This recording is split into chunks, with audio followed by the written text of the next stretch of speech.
All right, good people of Earth. We have reached the finale, well, almost the finale, but it is the full final squad, the last final squad, or last full squad, excuse me, of 8 games that is going to take place tonight. Immediately following tonight's D squad, we will have the Desperado squad, and that's the 2-game sprint. The 2-game sprint, but that is tonight. We got a long way to go, and based on the 2 squads we saw today earlier, I don't know what's going to happen. It really depends on how the field will ultimately play the lanes. Of course, here at the start, practice, and then now into game 1. And to help us kind of break that down, we welcome in Michael Fitzgerald. And Fitz didn't quite get to plus 201 today, but her, what'd you get, plus 155? 155. Yeah, 155 was still pretty solid. He got to plus 201 and just bulldozed them last year. That honor belonged to somebody else on the squad. Jim Pratt this morning got to 225. And welcome back to Pratt, man. The guy's been battling a knee injury for the last 2 years and comes back out here now and does this right before we go to Nationals. I'm feeling good about my teammate for next for Vegas. Okay. So. When's the oh, that's a tough leave right there from Alex. That's the, is that the 5-8-9? 5-8-9. Okay.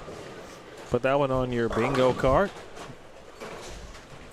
So, Fitzy, what took place earlier, man? I mean, we talked to Matt Jones. I listened in as much as I can. We're at the house watching. We screened this up onto the big screen to watch and everything while we were there before coming back here, and kind of the same thing. A lot of speed control. I know he talked about watching Hagen on Friday night or Friday afternoon. Where Hagen's break point was at and how much success he had with that. And I'm going to say mine probably copied that pretty well. The break point right around 7, 8, 9, and never wanting to go steep at all through the fronts, keep the ball speed down. And I was throwing a pretty big ball to do it, though. Unlike Matt, who was throwing his urethane with his hand that he has, he can do that. I don't. I actually had to feel like I got around the ball a lot while keeping the ball speed down so that the ball can read and get to the pocket when it needed to. And that worked really well for games 1 and 2. And then, as you saw, game 3 was a little bit of a struggle for me. Kind of, if I had averaged out that game with the rest of them, I would have gotten to that 201 mark. But instead, I shot a 160 and had to fight my way back up after that. And then it wasn't until game 6, I think game 6, when I saw that it opened up a little bit in the mids, and I was able to move inside and kind of bounce it off of that spot a little bit better once I got the ball motion the way I wanted to see it. And the rest was history. Just it was execution and spare shooting at that point. It always sounds so simple when you say that.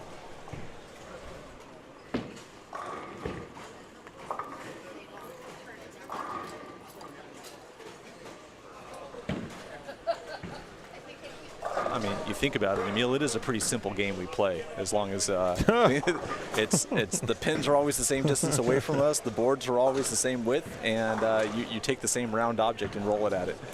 So not a whole lot to it in that aspect.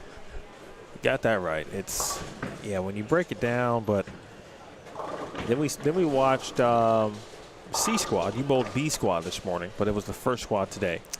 Then we watched C squad, and it was just almost the opposite from how the field as a group or the squad as a whole elected to play the lanes to start.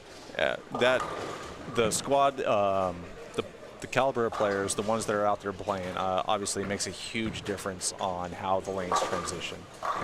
And you saw our squad, it was the smaller numbers for the better part, but you had just a stacked top half of that field that we were all competing against, and every single one of these guys were just throwing amazing games all day long trying to get there. And that's why the cut number was what it was for our squad compared to the other 2 so far. Which was plus 90 for your squad, and then plus 24 and ended up being for C squad. And then A squad yesterday was minus 10. Fun fact I was just told earlier was So Cortez just got a 1-round bye in the last squad at going only 3 pins higher than he did the previous squad and missing the cut. Also true. So that's a big difference right there. And so it's fun to see. Theo does a great job of this format to try to get rid of the squad inequity that you would have. You know, some squads just seem to score higher or like the lanes play easier for that squad for one reason or another. And, you know, so if you're bowling against the entire field for the entire tournament, you get one squad that's just that much easier to play on with transition, breakdowns, whatever it was. And then you got people that are arguing that, okay, if I bowled that, I would have done this much better instead. By having us bowl only against our squads, you'll only have to worry about what's happening on that particular time. And you just have to be in the top of your division on that one. Chris DeMarco out here starting like she started yesterday. She was pretty good on the fresh. And now for the first time in D squad, I will describe, again, this time it's Chris DeMarco who comes back behind 6 and 7 in the set tee. And you know what I'm going to say next if you've been listening. Directly underneath the ceiling fan. I've learned, talking to some other individuals who bowl here, they're spectating, but they do bowl here. At Lakeview, this fan is like the one because it's also by the AC vent. So they said this is the one that you want to be near. Yeah, we got 3 of them on this really high speed that actually, you know, I don't have a whole lot of hair and it gets messed up when I'm standing underneath it. So those ones are on high speed. And yes, being right next to one of the AC vents coming out, it does get a little bit of cold air directly on you. It makes a difference. You would see us standing and huddling underneath them between shots and everything too. So it's funny though. It's like as soon as you said her name and she started putting her hands up, I thought she heard you and she was giving you like a little raise the roof type action. She was trying to cool off, putting her hands up to the fan. That's all she was doing. Folks, if you're just joining us again, my name is Emil Williams Jr. We got Michael Fitzgerald. Now a PBA champion, right? Yeah, happened earlier this year. I'm thankful for that. Been out there trying to do what I can, and a lot of steps along the way. A lot of people to thank, obviously, for the work put in and helping out. And it kind of all came together at one time. And I was fortunate enough to survive the championship match and get my first title there, and I was happy about it. Unfortunately, it wasn't in front of a crowd of a ton of fans or friends, so it felt kind of out there on Isolation Island, but that's the way it goes when you travel as much as I have been recently. So, where was it? It was north of Seattle, okay. Up in Arlington at Angel of the Winds. Okay. Great little facility. Yeah. They do the PBA playoffs there now, and I've always loved bowling there. I think that was the 3rd time we've gone there for a regional, and I've absolutely loved it every time I've bowled there. Now I have another reason why I really like it. That's pretty cool. I feel like last year we were talking about this, and you had a few potential events on your schedule. Then I feel like 2 years ago, you were trying to figure out if that was still something you wanted to pursue. Last time I spoke to you and I was in the booth was at the New Mexico Open last year. So that was towards the end, and that was just after I tried a hand at the national tour. That's right. And I think that's what we were talking about. And no, I did not try to do that again this year. That was just a big challenge. I'm thankful for the time I tried at it, the people I met along the way bowling it, but from a financial standpoint and work, regular 9 to 5, I can't do it. So it's just not in the cards for a while to come. But 10 years from now, PBA 50, who knows what that national tour could look like? That's a possibility.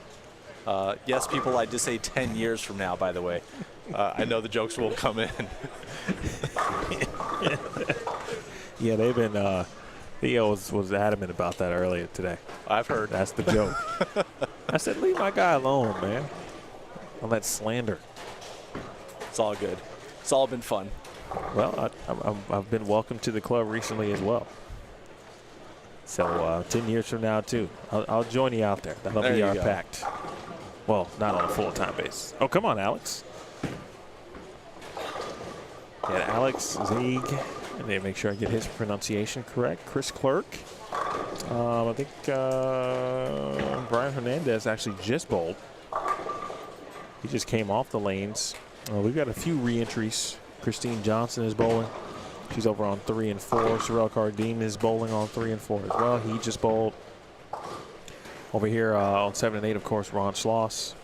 We've got Pat Lombardo. Thank you. Is on the approach right now.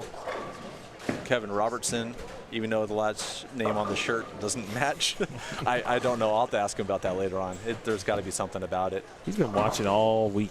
He has. He loves the game. Absolutely loves it. I've gotten to know the guy a little bit since he moved out here a couple years ago. And he's always watching. I don't think he's missed a squat, honestly. He watched yesterday. He was on a little bit this morning, later, certainly this afternoon. And he told me yesterday he was bowling at 6 p.m. tonight, and here he is. That's got a push. Wow. All 10 back. How about that? That's some good hold right there. Well, we had a few players in the 1230 squad overcome some really tough starts, and in particular, Aaron Yamamoto. 123 start and came back and made the cut. 123 on 7 and 8, no less. And yeah, came back, handled his business, ended up tying with Sean Wyatt-Truskowski. But you know, both of those guys really were good down the stretch. And of course, they tie, but not for 7th. They tied for 6th. Theo is probably very thankful for that. And avoided the roll-off situation. Have we decided discovered what the roll-off situation is yet? I know you guys were talking about before if there was a tie. Someone mentioned 9th and 10th, but I still haven't gotten the confirmation. So I'll make sure I do that still. Guys, as exciting as it is, we do prefer that it doesn't actually need to happen. We are here for a long amount of time, especially Emil and Theo. They're here from sunup to well beyond sundown. And we thank them for everything that they do. Well, we know it's going to happen for the Desperado. Oh, of course. Both years. Both years we've had it? I know at the Ancient On, we also had the same situation there. I think we had to have a roll-off. Yes, we did. Off of that as well. So, guys in the Phoenix area, man, we don't mess around. If Theo is involved, then it's a roll-off. There you go. That's what has been determined. Is that the common denominator? Yeah, because it happened at Carl's turn. Yes. And the common denominator there was Theo. I guess you could include me, but I'll just let Theo. No. No, we're not doing that. By the way, David Slager said, nice bowling, Mike, last 2 weekends. Also the bowl next to you at the regional in Utah. Oh, yes, thank you. It was a pleasure bowling with you guys. I've always enjoyed meeting all the different people when I go and bowl. I try to remember as many names as I can, but I'm really bad at it, so I apologize. But, yeah, it's just the way it goes. The Chill, good evening. If you're watching in the Eastern time zone, we appreciate you. You might be staying up for a little bit. I hope your day has gone well. It's funny that we are now into the situation where we can talk about what you did today. That's how late we are now on this Saturday. On Schloss. Ron, I'm pretty sure made match play if my memory is correct. I want to say both years we've had this tournament. I think so. He's got that ball roll that really, once the lanes open up and you get a little bit of friction to him, he just takes full advantage and puts up numbers. It's really impressive to watch what he can do once that starts to happen. Not to take away his ability on the fresh either, because he is a pretty good shot maker for the better part, but you give him just that little bit of a ball motion for him and just watch him go 10 back after 10 back. Nice conversion by Clerk.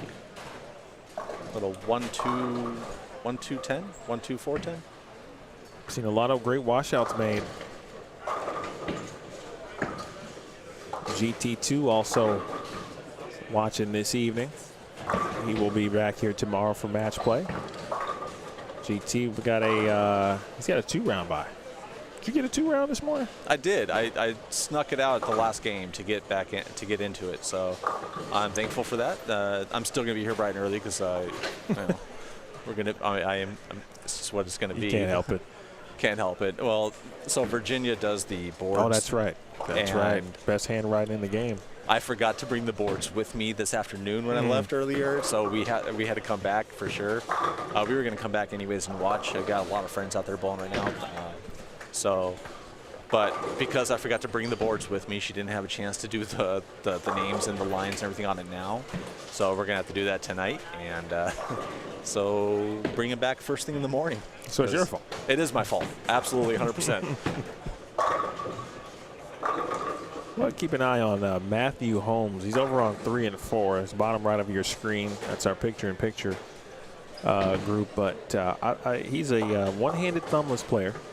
And I thought he was pretty solid earlier. Of course, he didn't end up getting to the top 7, but you know he's running it back immediately. Early ball change, using something a little bit different on the fresh.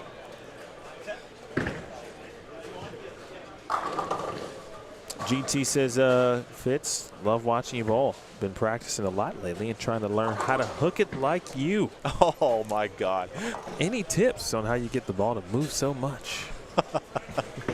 Oh, I'm trying to remember some of the comments. So he posted this type of thing before a little while back in his in a Facebook post about I see the guys on TV hooking the ball, and I want some tips on how to do it. GT, you have nothing to worry about. Obviously, your hand wraps around the ball, so you can get so much more on it than anybody else I know. And you are just an amazingly talented bowler, my friend. Always love watching you bowling with you, and just to see the smile on your face when you're actually out there competing and you start seeing and recognizing just how good you are is what we're waiting for. That laugh is not for that.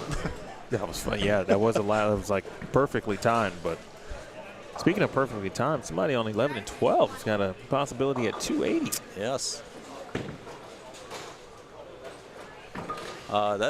Nope, that is not Troy. Troy's on the left. He's the C bowler. Who is the A bowler? Brian Richards? Oh, yeah, I think that is. Oh, let's go. Yeah, Brian Richardson, right? Yes, he's a local strike force bowler for the most part. He comes out to bowl these things at times. I was going to say, he has bowled each event so far. I've seen him the last few. He loves to challenge himself, that's for sure. Well, let's take a look at Brian. It's on the right of your screen. Very straighter player, just so you guys know. You do not have to hook the lanes to have success. There we go. And that same like fire reaction, that's how I know it's him. I saw him this morning or this afternoon when he walked in. I'm like, oh, that's my guy right there. Yeah. Well, we did have 280. I think that's the highest game overall. Man, that's why I shot one. Game 1 of the block this morning. I thought he was just gonna maul him at that point, and it's just his ball reaction started kind of going away from him a little bit, but he's still stuck in there and got himself a one-round bye, I believe, to finish 3rd in the squad. Yes. So kudos bowling to him. I know he struggled on Friday afternoon and came back out with whatever he learned and got the job done. Richardson. Ooh. Through the nose, 610. Looks like it. Sparrow will get him to 268. Nice opening game. This is more of what I was expecting to see. Oh, on Schloss with a little carry. I was expecting to see more of the, as Ron says, AARP carry. That's great. The high game of our afternoon squad was, I believe, 247 or 248, which the last squad? Yeah. Tez shot 260 something last game, I thought, to get in, right? Game 1. I was talking about game 1. Game 1. Okay. Yes. Game 1. Yeah, Tez did shoot 268 to get in, but game 1 have been a pretty high-scoring game overall. We have across the squads, and then this morning or this afternoon, it's a little bit different. We have potential 279 on 3 and 4.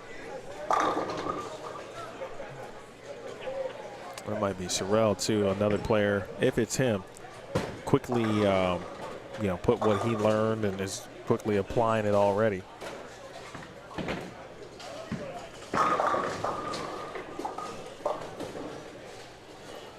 Good shot there from Alex, do you know anything about Alex here? I really don't, unfortunately. I know the name. I've seen it before. I've never actually watched him bowl or interacted with him.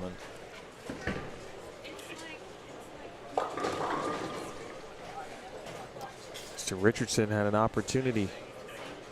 Let that one get away from him, but important spare here. You don't want to give away pins late. Chris Clerk. Big shot. Remember meeting Chris Clerk for the first time back in 2011? I remember meeting him for the first time in 2001. Okay. That was when I came out to school at ASU, and he was there, and along with Andrew Kane and a few others that Tyson Brannigan. Tyson out there. He's in Texas now, I believe. That's right. DFW. Been there for a minute too. It's spare there for Kevin. Yeah, Chris bowled with. This is the Open Championships. They won an eagle. He bowled with Andrew King. Kyle King was like a rookie, like in their group at this point, on the team. Shoot. Well, I used to remember all of these things. There is Sorrell, by the way.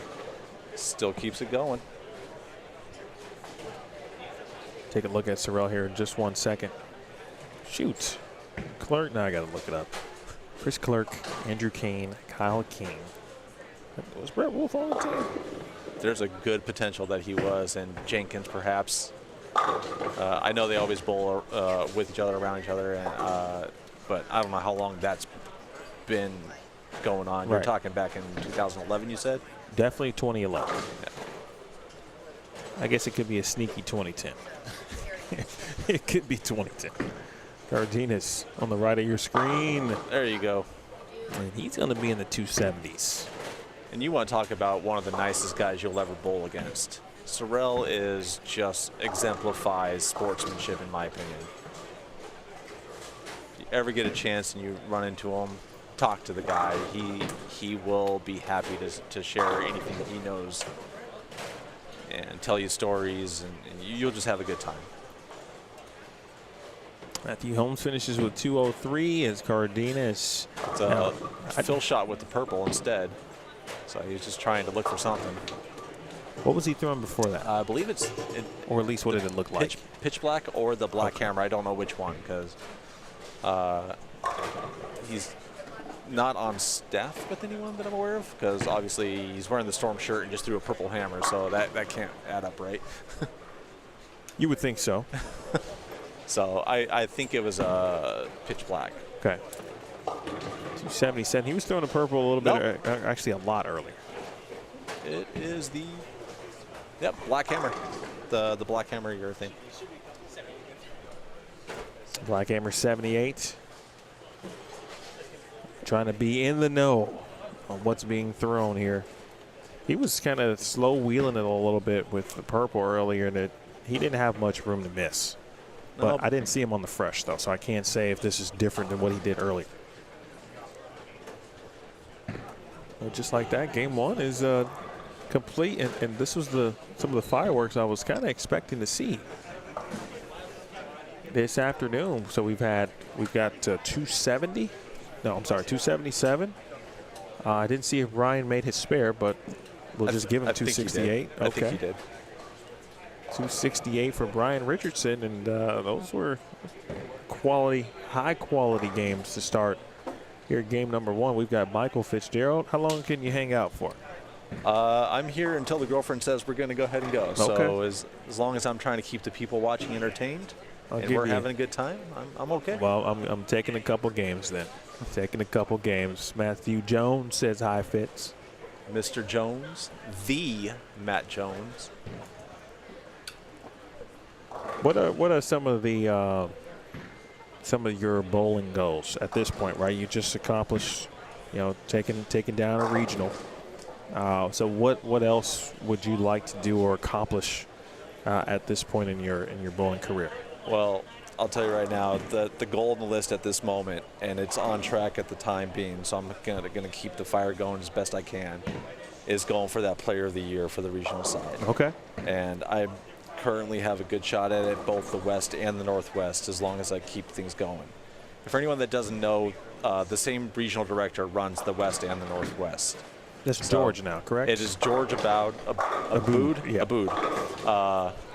And he took it over from Josh Blanchard the beginning of this year. And so they've been running those two regions simultaneously. Because that's what Gary Mage did back in the day. Okay. He started it, as far as I know. When you say running simultaneously, meaning the West and the Northwest regions. But will they have? But they won't have tournaments in the same. No. So you'll have a regional in the West region, and then like the next weekend you'll have one in the Northwest. So that director's running both regions. Literally. Okay, and flying everywhere they go. And I remember talking to Blanchard all the time about it. And the boy got to, like with Southwest, for anyone that knows about A-List, well, he got to like the highest level of A-List business select within the first 3 months of the year. That's how much flying was going on for him to run all the regionals for both those, plus everything else he did for the PBA last year. So hats off to that man. That's the true traveler right there. It makes a lot of sense. I know he took a step back from that role, but understanding that travel situation as someone who spends a lot of time on the road. I can tell, man. I get that. You travel way more than I do myself. So, but so with those regions, so everyone else, you got the Central, you got the Southern, you got the Southwest. Eastern, and all those regions, they're all run by individual directors, but the West and the Northwest regions are ran by the same director. So for anyone who bowls in those regions, feels like it's the same region. So bowling up in Seattle, Oregon, even like coming up here, Spokane, it feels like it's the same region, even though it's forever to go to get there. For me down here in Phoenix, and for anyone else, like you got people from Las Vegas that travel everywhere to get to them. We feel like it's the same region, so it doesn't feel like I'm going out of my own region to bowl those in that one. So I think the last person that won Player of the Year in both regions the same year was, I think, Jacob. I think Jacob Buttriff won in 5 years ago, 5 or 6 years ago. But that's a given. That boy just ran everything over that he touched at that time, so he still continues to do it. So that would you would be RPI involved, and I assume you would bowl the RPI. Yes, yeah. That is the goal. So this last year, I missed the RPI cut by literally just 100 points, which is pretty much showing up to an extra regional somewhere and finishing 40th. Okay, it would have gotten me enough points to make that RPI cut. So that kind of stung a little bit last year. But so that's number one goal, is to remake the RPI, because that tournament is what we go for on the regional side of things. And then, of course, the real big goal is to get that Player of the Year if I can. And like I said, I feel like I'm in a really good spot at the moment. I've had some really good success the last few tournaments I've bowled, and I want to hopefully keep that going. But this is also the time of year where a lot of your bigger guns start coming out to them, though, too, because they're no longer bowling national tour. So, like Cortez will start showing up. Darren Tang is going to start showing up. Jake Peters is, was just there this last couple weekends ago as well. And those guys are always going to figure out something. You can never count them out. They can have a bad game, and guess what? Next thing you know is they're going to do what Aaron just did last block. Come firing right back, and guess what? They're making cuts. They're taking points away from the guys. They're knocking you out of the brackets. It's just what those guys do. They are very good at what they do. Chris Silva gets a nice break. We've got Chris Silva, Michael Arce, who just got off the lanes. He bowled this afternoon. He also bowled A squad yesterday, if I remember correctly. Ardani Rodas and Tim Eichhorn on 5 and 6. We've got Tony Green, Christine Johnston, Brian Richardson, and Matthew Holmes here on 7 and 8.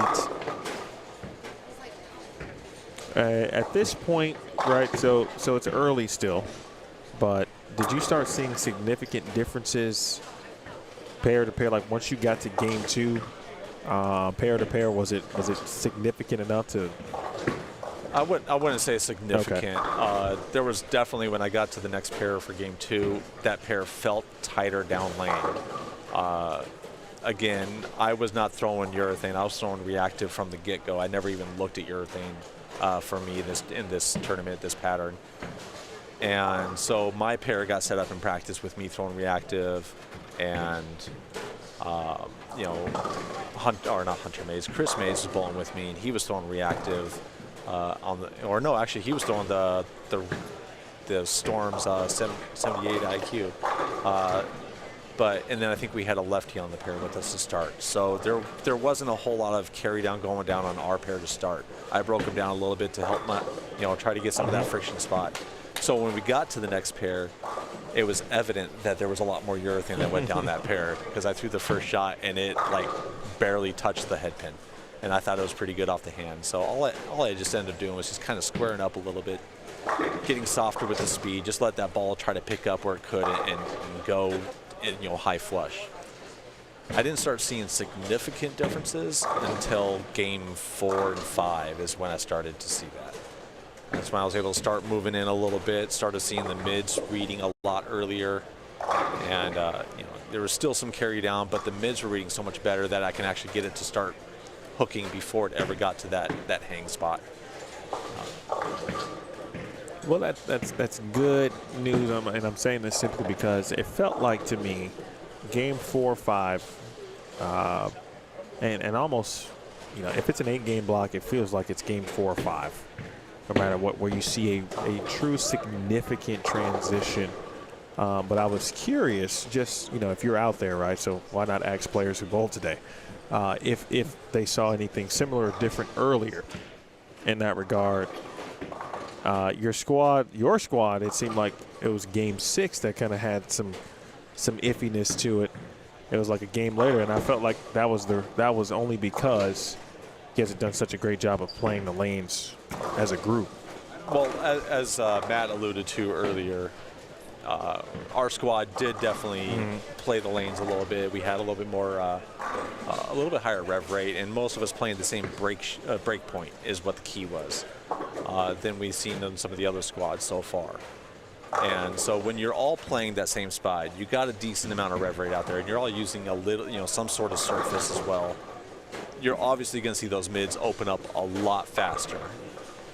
And that's when allowed a lot of the guys to start moving in. Anyone that had more hand and was like steeper through the fronts were able to stay inside of everybody the entire time. And anyone like myself who was on top of it to start, when I started moving in, I see those heads kind of gone a little bit. I have to make a bigger jump inside than what I would have normally done because the ball has to get through the fronts to get to the mids to read.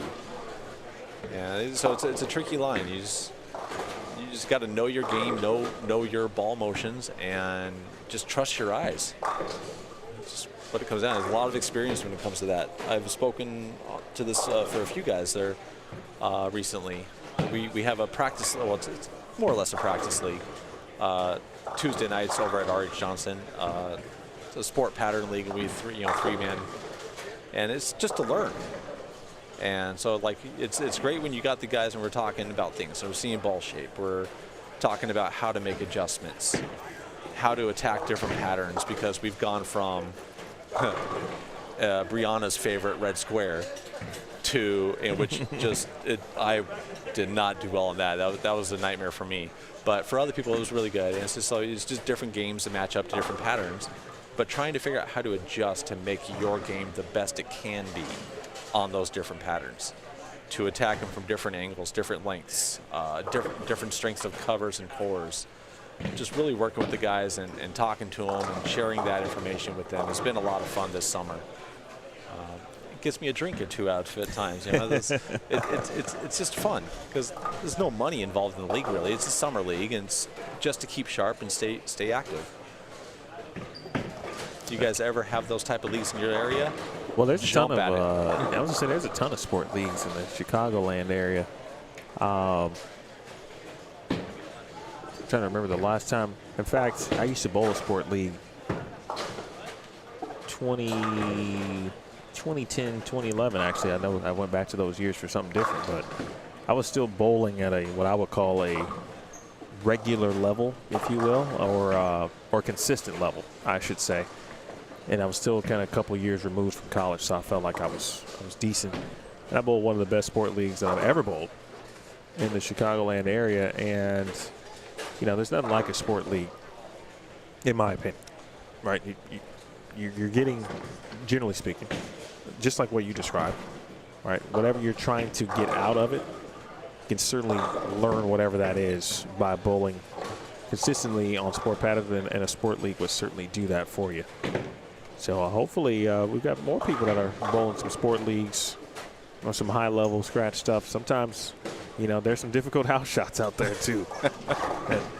and my league house shot it plays like a sport pattern a lot of times. Do not get me started on some house shot patterns right now. Our league on Tuesday nights has been a lot of fun. It's a huge group, good amount of money involved, but oh my goodness, does it get cliffed, and it gets really difficult. And our friend Robbie Patterson, who's over here on 1 and 2 right now, can certainly attest to that. Well, I wanted to look up some of the results from last year at this event, because I thought Robbie bowled pretty well for qualifying. He did. He led the 6 o'clock squad last year. Chris Silva ended up finishing 3rd on that 6 o'clock, but he was a re-enter. He bowled at some point earlier that day, but Chris Silva is in front of us on 5 and 6. So I was looking at some folks who had already bowled. Felipe Espriu, I remember he ran down the number last year, shooting 231. He is bowling tonight as well. And I think this is his first squad. I haven't seen him bowl any other squad early on. Jonathan May already bowled a couple times. He's going to bowl the Desperado. Corrine's back at it already too, as is Christine Johnston. So just a couple of players that have bowled last year 6 o'clock. Pat Lombardo's bowling. Chris Clerk, of course, we just saw. Tim Eichhorn just bowled, but he's back at it again. So good to see some familiar names and faces. And speaking of Robbie having success last year, he's looking at front 6 right now this game, over 1 and 2. Okay. We'll check out Robbie here in a minute. So we have some game 1 scores for you. And we do. Of course, Sorrel Cardenas, 277. Michael Marmolejo, 275. He was at their regional just in Utah a couple weekends ago as well. Did really well up there. Yeah. We saw B. Rich, 268. Ardani Rodas, 236. He's in front of us. Brian Hernandez, 227. Robbie Patterson, by the way, front 7 on 1 and 2. And then Alec Johnson, Brett Wolf, and Kevin Robinson all shooting 221. So the pace is already a little higher here tonight as opposed to this afternoon regarding scoring pace. Got 16 players even or plus. Hello to Jay Santos checking in. Hi, Jay. And everyone else tuning in.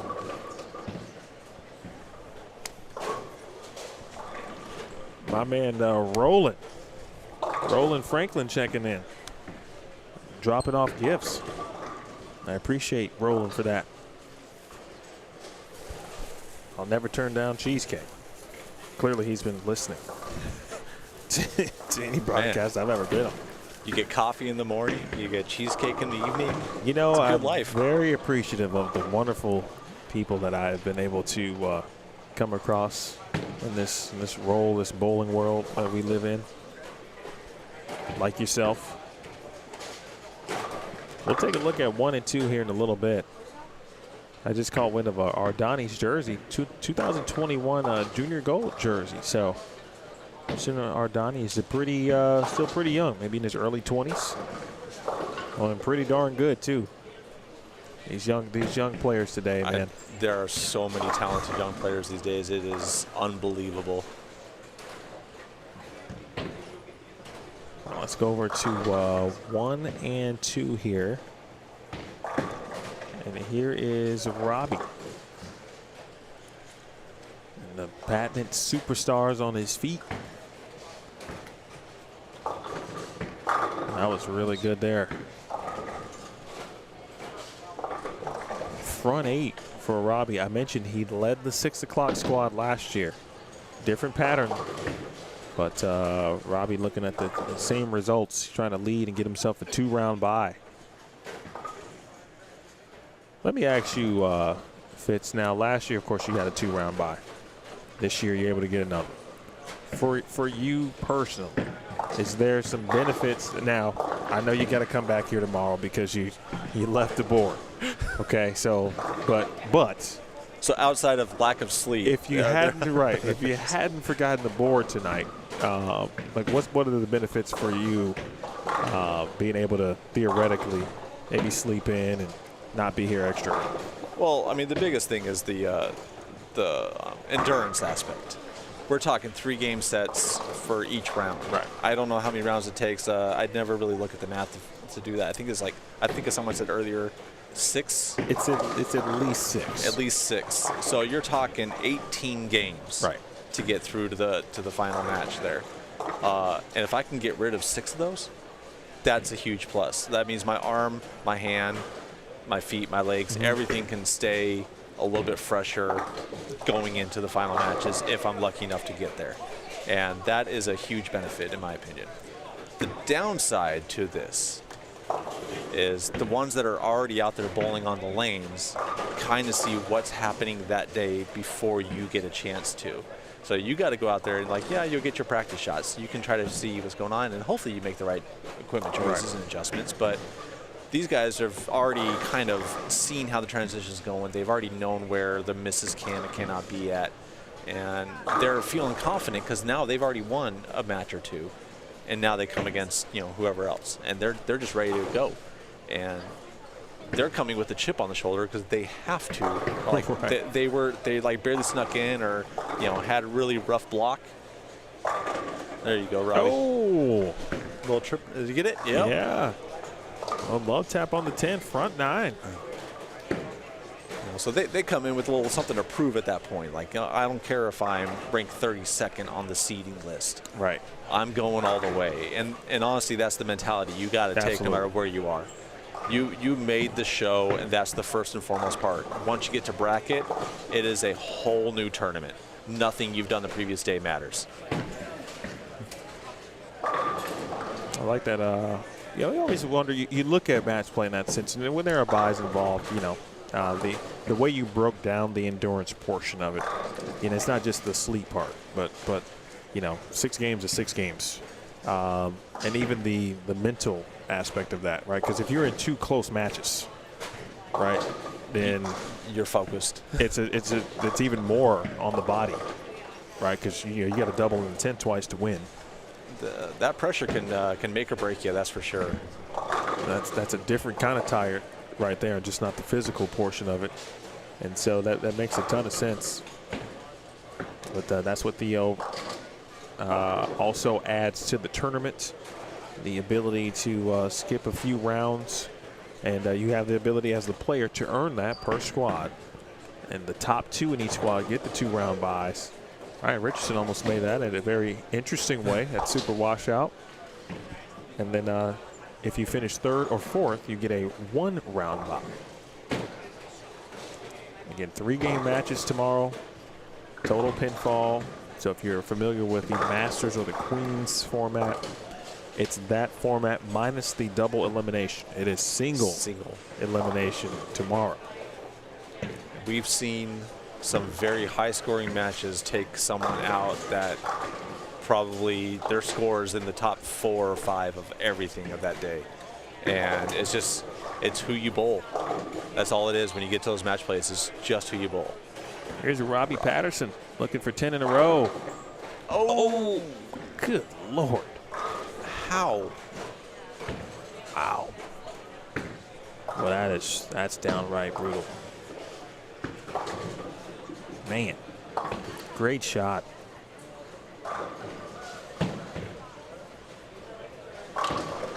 Great run, and for the moment, Jason Lowry still reigns supreme right now. He's like, Jason Lowry's like the 72 Dolphins.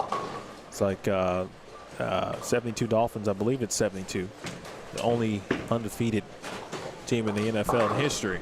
right? So right now, Jason Lowry still with the only 300 in the history of this tournament. Yes, I was trying to figure out where it was going. I'm like, he's not bowling this year, I don't think. I haven't seen him. No, he's not bowling, but he still got the only 300 of the tournament. I forgot about that. Yeah, this is, and ironically, in this house, because this house has a ton of honor scores that get shot in it.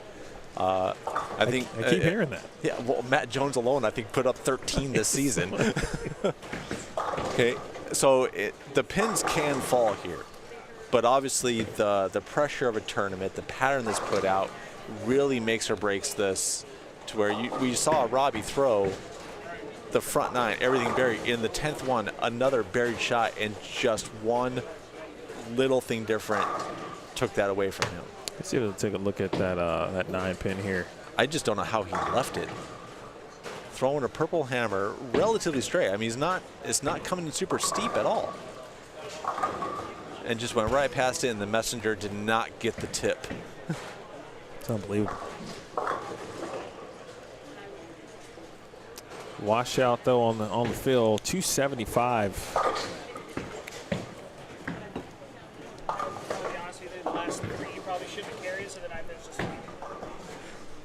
I don't know if you guys were able to hear that or not. I think it picked up a little bit on the mic, but Robbie over here saying the last 3 should not have carried at all, so he's thankfully got that much. Oh, yeah.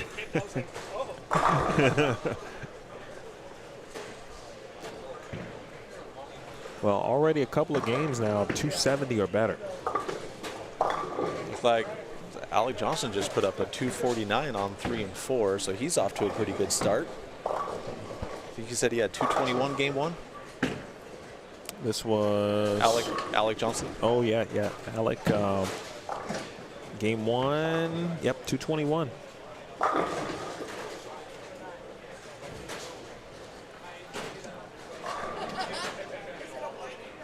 Appreciate everybody tuning in. If you are watching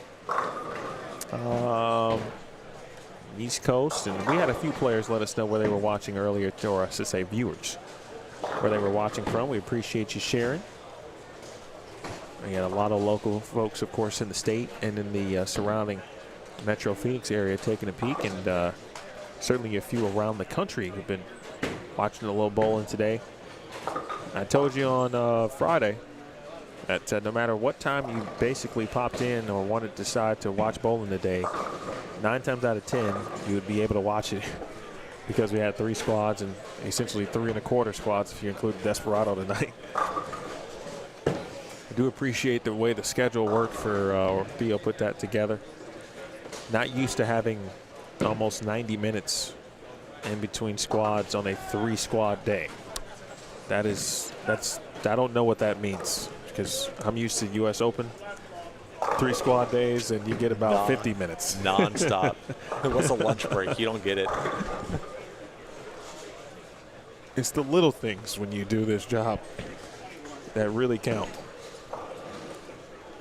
All right, so Fitz, I got a question, but I kind of want to save it to the beginning of the game. Okay. Of game 3. But it does involve urethane, and it's always a hot topic. It certainly right? can be. But there was a recent post, and I'll give a shout out to Matt Gasson from Top Notch Bowl, and he tried to really break down just the explanatory descriptions, if you will, on like why people or players decide to use it, when you should use it theoretically, what it does. I don't like where this question's going at all yet. Well, I mean, the question's going to be really, well, we got a few frames left, so we can talk about it now. For you personally, okay, like how does it fit into your game? Because when I talk to a lot of players, and this is more for the viewer, for me, right, the informative viewer, if you will, on how one can figure out if urethane could work for them. And, you know, we're used to seeing it. We watch, obviously, PBA, PWBA. It's different games. A lot of folks use it, obviously, on the PBA. We're starting to see more use on the PWBA tour as well. So I'm always curious how it may fit in one's game So how do you determine? So one thing to keep in mind is when you're watching the guys on the PBA, and it seems like there's a lot of urethane being used, especially on the shows, that's the fresh pattern. And these guys have 450 plus rev rate, shot, that off their hand is already hooking.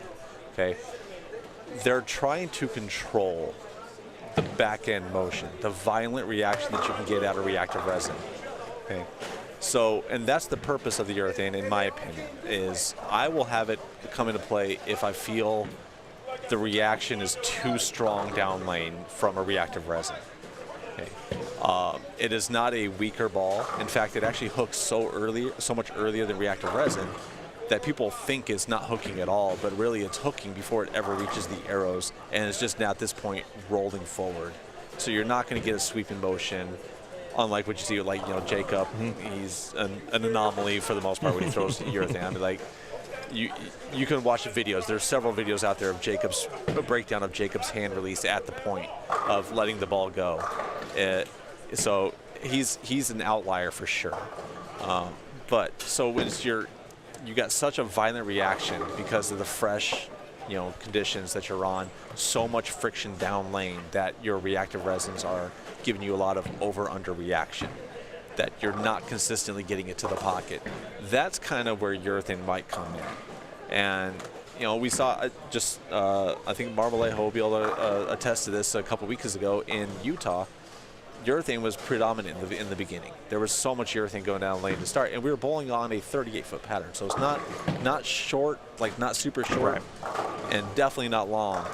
And it was just because we had so much motion off of reactive to start that you just tried to stretch the pattern a little bit, give you a little bit of the carry down you needed for your reactive resin to start taking over and be consistent on the down lane motion of it.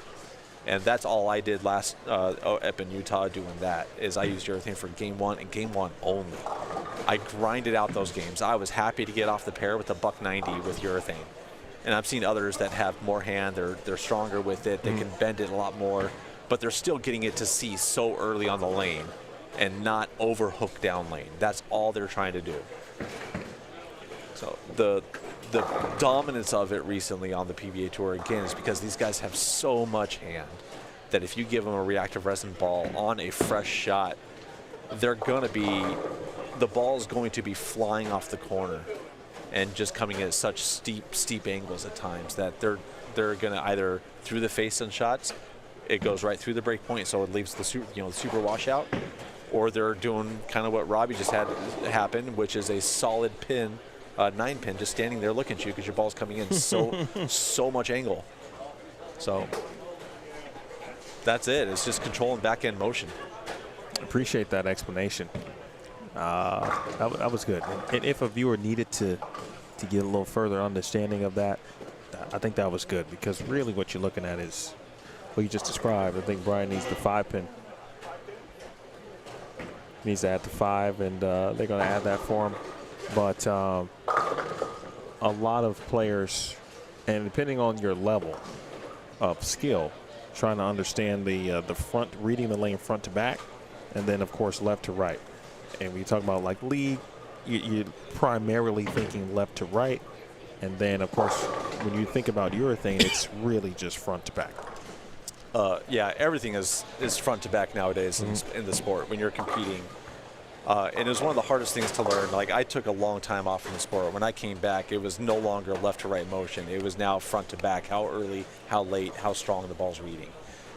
It was a hard lesson to learn, and it took a while to start training my eyes to see it and trying to see, is the ball picking up in the mids? Is it skating right through the mids? Is it hooking as soon as it touches the lane? That's the hardest one to tell. It's like when it feels like you're using one of your biggest balls and it just doesn't really want to move. You feel at a loss at times. And it took a long time for me to find out that it wasn't because the ball was not big enough, I didn't have enough hand. It's the ball's cover was too strong, and it's reading as soon as it touched the lane, and my eyes can't see it on the first 5 to 6 feet of the lane, of it already starting to hook away from my mark. And I'm watching the ball laboring as I felt like it was trying to labor to get around a corner, but really it's just already rolling forward, while by the time my eyes are finally seeing it down lane. So reading front to back is the key to making your adjustments and competing at the highest of levels now. We'll take a moment just to go back to 1 and 2. They've got the we've got the pin situated for Brian Richardson over on lane 7, so they'll need to just change his score as well.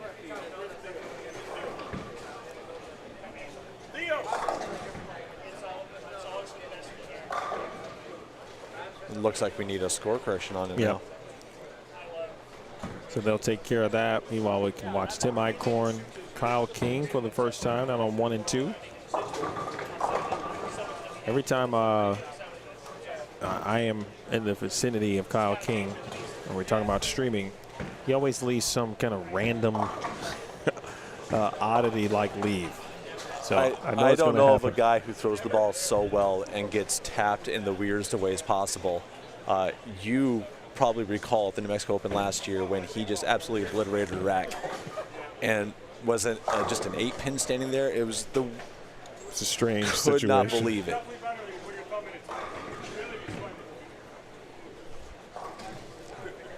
Very strange situation for Kyle. Theo took care of that on 7 and 8.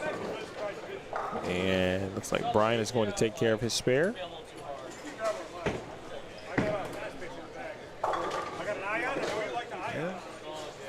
He chopped it off camera, but still 204.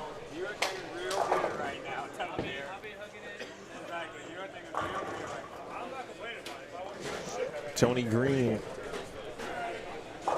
will close it out over on 7 and 8. Now, for some players, I'm already seeing that look that we saw late. We generally see later in blocks, but it's starting to come pretty early. You know, in this situation, when you bowl last, I was talking about this at the U.S. Women's Open. Just which squad would you prefer to bowl when the cut's on the line? And for some players, I know like you get down late into it, and that thought process could start to change a little bit. Where you're now trying to keep out of your mind what's at stake to a degree, and you start to see that little extra press that might happen for players. So you're asking me what squad I would choose to bowl? Yeah, what squad would you like to bowl? Oh, well, so here's a funny story. When Theo was asking me which squad I was going to register for this, I told him Saturday morning because I'd rather set the bar than try to chase the bar. And then he reminded me it was only only your squad you bowled against. It wasn't like total for I forgot what the format was for a minute. And so, but that should answer your question. I would prefer to bowl early and set the number, put up whatever I can, because regardless of what's happening, I'm always trying to knock down as many pins as possible. And I would rather get the tournament done in the morning and have my afternoon to relax, watch going on, things like that, rather than score watch all day long and have a number in your head at that point. Because once it's in your head, you're no longer focused on what you're doing to make your best shots. You're now just trying to strike. And what I mean by that is you're physically trying to force the ball to knock all 10 rather than put the ball in the spot where you need it to be to have the best chance for that to happen. So that's what I would rather do. I would rather be in the early squads and set the numbers than to be in a later squad and chase the number or know what the number is. Take that little bit of extra pressure off me and allow me to enjoy the rest of the day. Like you're doing now. That's exactly what I'm doing now. We had a nice lunch. We have a friend staying over for the evening, and so we had a nice charcuterie board set up for her. Virginia did all the work. She did an amazing job. Abby was absolutely loved it. She felt she was being treated very well. So we had a good afternoon, and then we came back here, and we're enjoying the rest of the evening, watching friends bowl, and just have a good time. We got Aaron Carabell.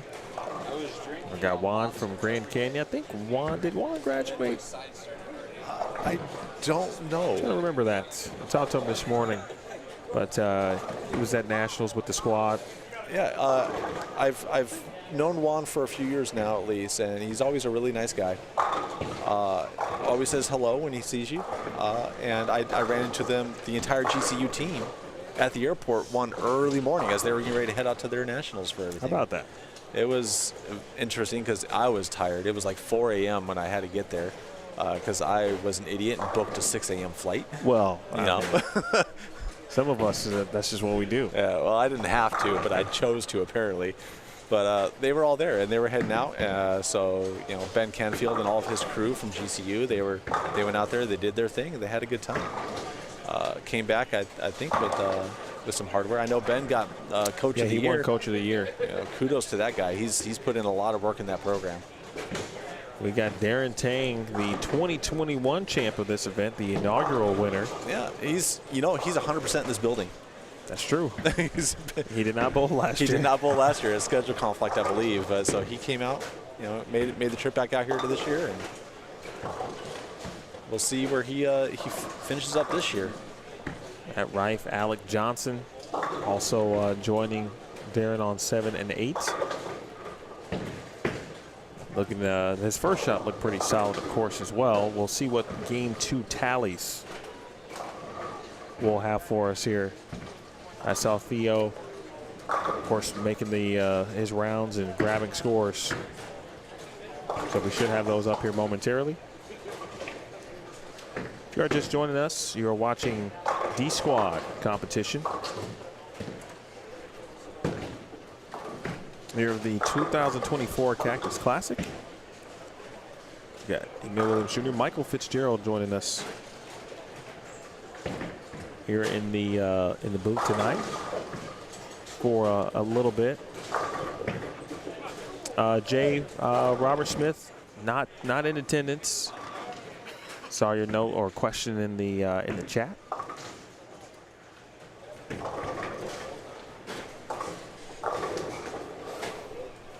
Yeah, you're right. We don't need the second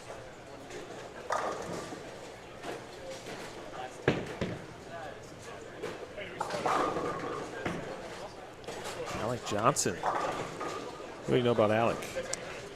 He competes. He doesn't step down from any of the competitions that he has a chance to go to. He doesn't care who he bowls against. He's going to do whatever he can do. And you give him a shot, he's going to start trying to make it. And so never count him out. He can put up some numbers. But he's still really young, still got some experience to learn. And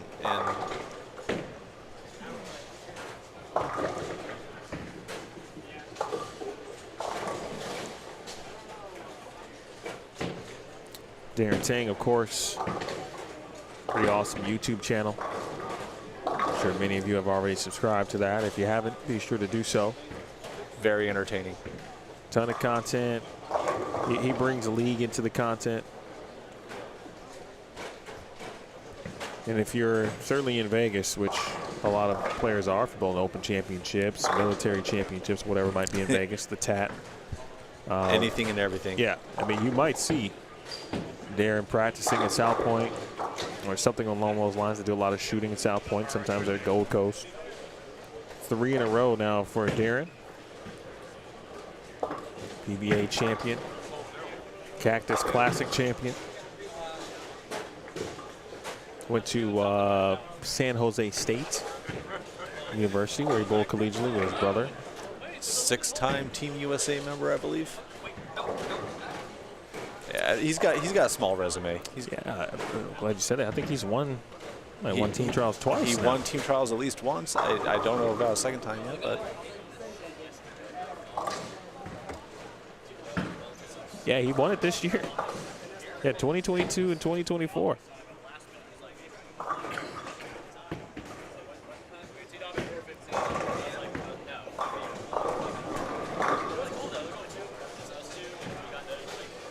Robbie kind of got that one going around and right early.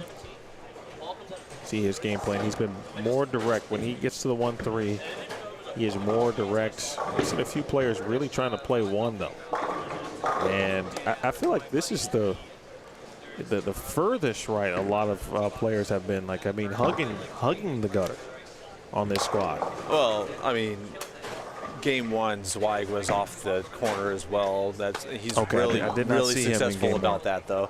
Yeah, but he can do that. Yeah, I can't do that. I can play up the one. I can't play off the one. There's a difference.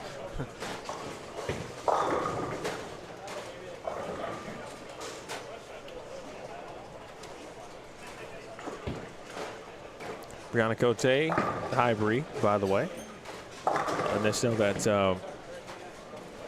Darren was also selected to represent Team USA in the Pan Am Bowling Adult and Senior Men's and Women's Championships, which will be in Reno, August 18th through the 25th at the National Bowling Stadium. First time there in a long time, I believe. ET with 4 in a row. Yeah, the stadium's going to see a few events. Got that one coming up. I saw next year, if I wasn't looking at the wrong thing, I feel like ITC's Intercollegiate Team Championships are going to be on or at the stadium as well. That men's team, by the way, is going to feature Packy Hanrahan, AJ Johnson, Jake Peters. Phenomenal year for Packy, that's for sure. Yep. Spencer Robarge, Julian Salinas, and Darren Tane. That's a good mix of experience and certainly youth. Women's team will feature Brianna Clemmer, Crystal Elliott, Hope Gramley, Jillian Martin, Shannon Plahowski, and Lauren Russo. And then Brianna Cote is headed to Lima, Peru in October for the Pan Am Champion of Champions. Speaking of Plahowski, her dad is here. Was earlier. I don't know if Nick's still around, but he's always in the area, always supporting the bowling community. He gave me a nice little pep talk after one of the games I had, and then I don't know, I guess it worked because I went 250, 250 the next two. So he's such a nice guy. I don't know if he's still in the building or not. I did see him this morning and on Friday. Maybe a partial hiccup, but it's not going to matter. 5 in a row for Darren Tane. Juan here in front of us, 5 and 6. Good start. Good opportunity there for Robbie to try something. I don't know if that was reactive or not. Aaron Carabell, push. Yeah, that definitely was reactive. Looked like it may be a stealth. Good possibility. He didn't like the way he reacted, though, the shake of his head when he came back off of it. Now let's check and see if our scores are updated. I'll drop that pinned link for you in a moment. All right, game 2 is updated. Plus 73 is the leader right now. That's Michael Malayo. Brian Richardson second at plus 72. Alec Johnson third at plus 70. Robbie Patterson fourth now at plus 56. Brett Wolf plus 44. Cyril Cardenas plus 40. Matt Rife seventh at plus 31. So right now after 2, 7th is plus 31. We're taking the top 7 from this squad to the top 32 tomorrow. Certainly higher pace score so far in the early games than it has been. Donnie Rodas is second, I'm sorry, 8th. Just behind Rife at plus 29. Darren Tang plus 13 at the moment, but looking to change that. And looks like he and Matt are crossing together. And so they're going to keep an eye on one another. Brian Hernandez at plus 11. He is currently 10th. Got 10 players who are currently plus here on the squad tonight. It's the D squad. We got Vitamin D Tang. And we've got 6 in a row for Darren Tang.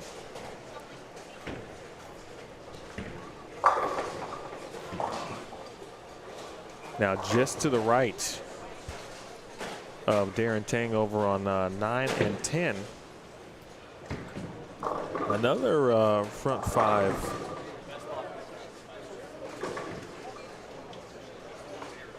Chris Pointer. Or it could be Corey. Corey, thank what you. I'm Sorry. here. C. Pointer, I knew that much.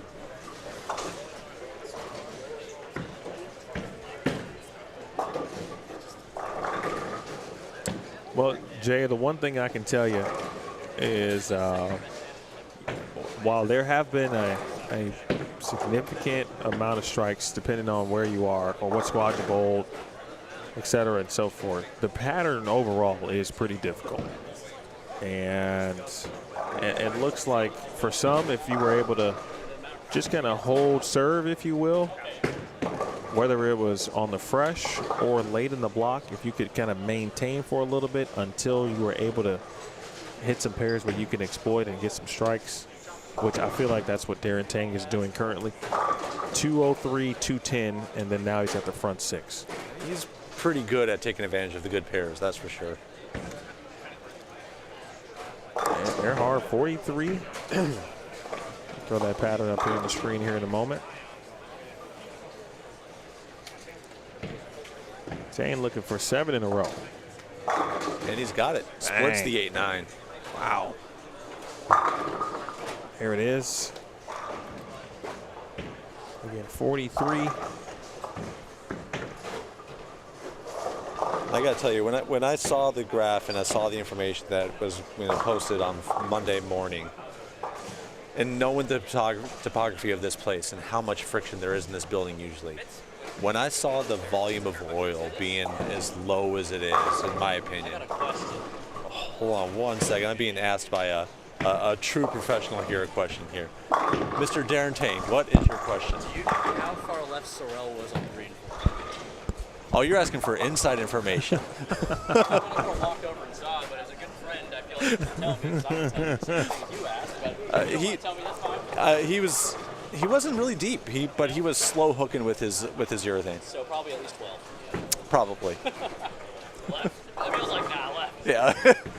It's about 5 to 6 left of where you are currently. I'm just trying to figure out what I need to do. Throw it better. That was an interesting. This is an interesting situation here. Oh, always love the conversations with Darren. That's for sure. Well, that was funny in multiple ways. One, he's got the front 7, but he's already looking ahead to what he has to do when he moves pairs to get to 3 and 4. Also understanding that Sorrel Cardenas was there earlier. I started there actually. Had success, and he knew he was throwing urethane. Correct. So he's looking where that track and that carry down is going to be at. And he knows Sorrel has a big enough hand to really shape it where it needs to. That was nasty from Darren Tang. Front 8. Okay, so back to the graph before we got interrupted. So I knowing the characteristics of the center here, how much friction there usually is. And when I saw it was only like, what is it, 26, 25 mils, something like that total? It is 25.65. Yeah. To me, that felt low. And so I instantly thought, holy heck. Especially in comparison to last year. Last year was a little bit longer of a pattern, and it was definitely tighter all the way. We were playing inside a lot more last year. I thought for sure I was going to be like looking at front of the ball return on this thing by game 6, base 7, somewhere around there. I thought for sure heads and mids were just going to be obliterated and gone. Somehow, and I don't know if it's necessarily just because the urethane has gone down all day long, but it held all day. Like everything stayed out. You never saw anyone targeting left of 15 really at the arrows, or from the right on the right side of the lane. So I was completely blown away by how this is playing out today. Someone else mentioned the ability of the pattern to hold up for that long, and it matters. It really does. A pattern can look great for a few games, and you think it's a good pattern for the house, but once you get into we're bowling 8 games, so once you get into the third set, theoretically, game 6, 7, 8, you've completely destroyed the integrity of the pattern by how much is gone down the lane. Front 9 for Darren Tang. 2 front 9s already this squad. Robbie Patterson just had one a game ago. And now Darren Tang immediately returning the favor here in game 3. And raising his arms to the fan. It's just. And trying to cool. Now you can see Darren right in front of the bottom of your screen. That is DT. He's simply just trying to get cool, folks, as he prepares to possibly. Sure, it's not a spiritual thing. He's just reaching up. I mean, it could be, but from past experience today, No, I think your answer is probably the correct one.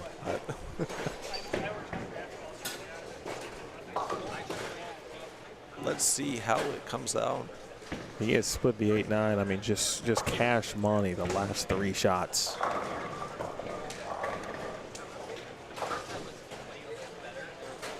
Right of your screen, folks. Urethane. Oh. Little light mixer on that one. He'll take it. Well, now we are officially the highest game of the tournament. Jason Lowry, you might get some company there on that mountain. Yeah, Jason Lowry's out there just by himself in this Mount Rushmore. That is some good company to be in, my friend. Cactus Classic honor scores. That's Jason Mike Lowry. All my bad boys watchers out there.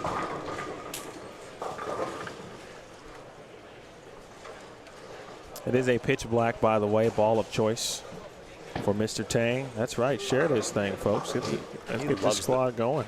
Loves that ball. He's a little upset that he doesn't have that option Push. on the shoe right now. Oh, he gets it. Knew it wasn't his best. Turned his back on it and gets him carry. Looks like a gentleman who would like to come back and reclaim his title. That's what he's looking like. You know, he's got the talent, obviously, to do it. There's no denying that whatsoever. He's proved it time and time again. I want my rematch against him from that first year. Urethane looking for perfection. On the lane. And Jason, you're by yourself still. 299. Nice game. Second highest game, though, in tournament history.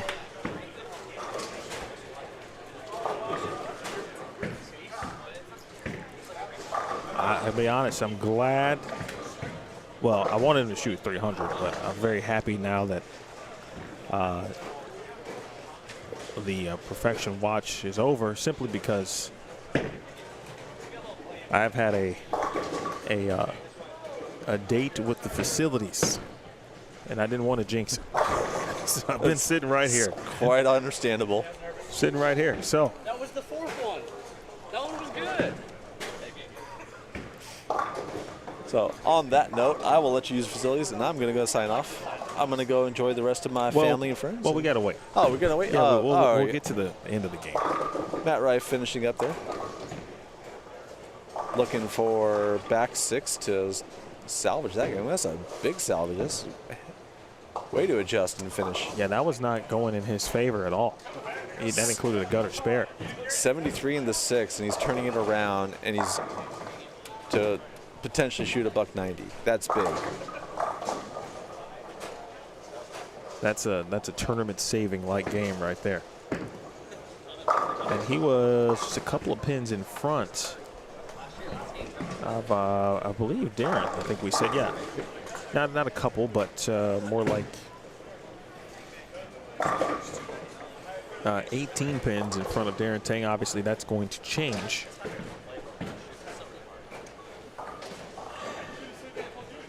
Looking at DT. Maybe a touch of screen there, trying to open up that thumb. A little humid, a little warm in the building, certainly. Don't want to be hanging up in the thumb hole. Nice game, though, from Matt, as you mentioned.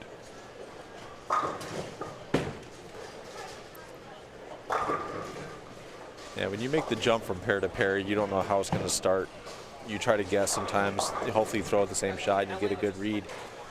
Sometimes it doesn't go that way, and it takes you half a game to kind of figure out what's going on. And those are the games you have to finish strong, and you will take those 190s, 180s even out of that situation and just move forward. Keep going. You do not, I mean, this is a 8-game marathon. One game, one bad game does not kill you. It hurts, but it does not kill you in this situation. Nice game by Juan, too. Shot 219. Pretty solid stuff. And we'll get you some bowling still a little bit going down on 9 through 12. I know Mr. Fitzgerald does have some friends and such in the building, so we will allow him to go hang out. Appreciate you, Fitz. Always. And we'll see you in the morning. Yes, sir. That is Michael Fitzgerald.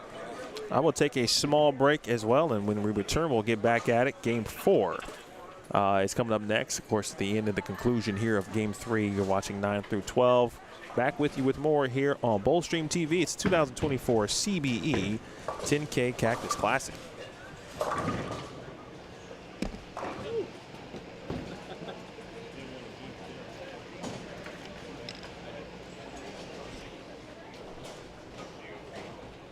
I took care of that.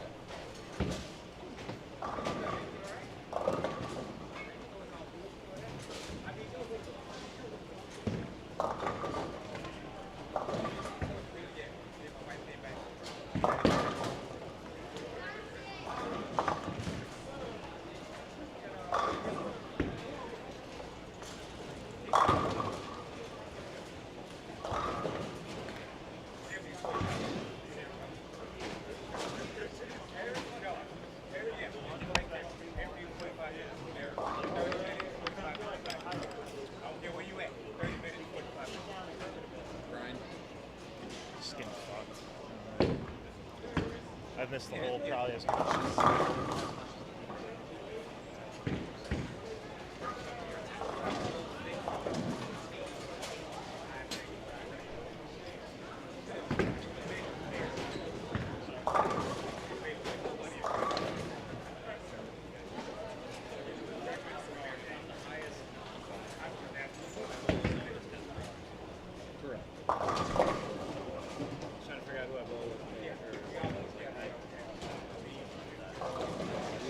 They're the last four, right? 29 through 30. And then every round of bracket is the highest available versus the lowest available. Alright, so we're reseed. It's not really reseed. Kind of not a reseed, but yeah, a redraw, I guess. Kind of, yeah. Consistent bracket. Right. I've always done it. Highest available versus the lowest. I like that. You get a bad draw and you qualify high and then you go through three throws, and you're stuck in that bracket. Yeah.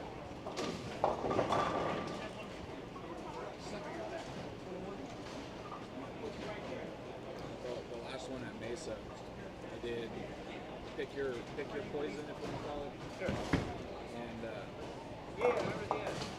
it was interesting because like the top 4 seeds picked each other, and the bottom 4 seeds both got each other. That's how they picked them. I mean, I guess the lowest seed, the last guy is 50-50. Yeah, you know, which is what makes it interesting. It's like, who do you know, the guy that just snuck in, or then you look at like, did that guy just sneak, just like kind of back into it? Yeah, how did they get there?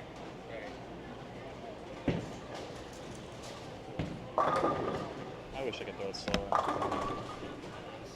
can't. I'm throwing as slow as I fucking comfortably can right now. The problem is I'm playing so straight that I naturally can't physically throw it slower. Like I can't justify in my head to throw it slower than I currently am with the area I'm playing.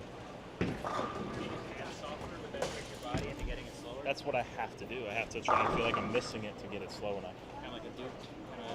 Not even a dupe, just try and just make it like almost decel. It feels like shit. It feels like shit. Sure. Like to get it slow enough that it will, no matter what I do, it will read it the right way. So like I'm not doing that. So every time I get a little firm, it wrap 10s or flat 10s or blower 7s. And it's every single time. It's not like it's every other time. It's every single fucking time. It's nuts. I've blower 7-pin 4 times. I've wrap 10 with a messenger in front of it 3 times. Flat 10 4 times. It's just terrible. Like I just can't. Because the second it's firm, it just doesn't quite read that front the right way, and it just doesn't go through. Exactly. It's got to see it the first 15 feet. If it doesn't, then it's not going to do it. Yeah, and I I've carried about 0. So, It's interesting listening to right-handers talk. like the fact that we move and adjust, it's a wild concept. Like as a lefty, this carry, I think like one surface up the pitch. How I warm up now from no matter what is I shoot 7 pins on 1 lane for 3 shots no matter what from now on. I did that as a strike force, and some lefty came on with my pair. I wasn't even gonna hit my pair and 2 shots on the ground.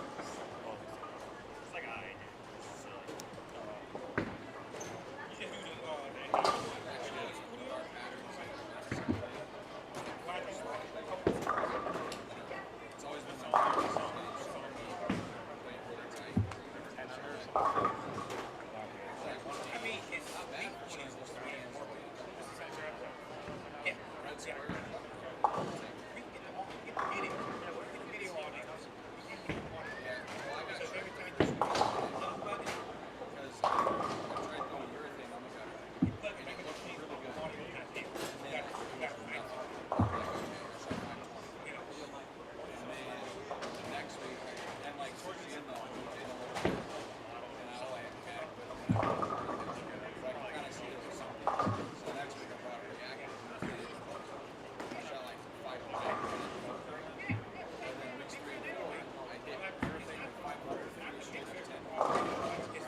7 in the morning. We had a bull at 8. Just doing grasshoppers on the rocks. Shit, I like mint chocolate chips. Oh, I got one every hour. My swing was so loose that day.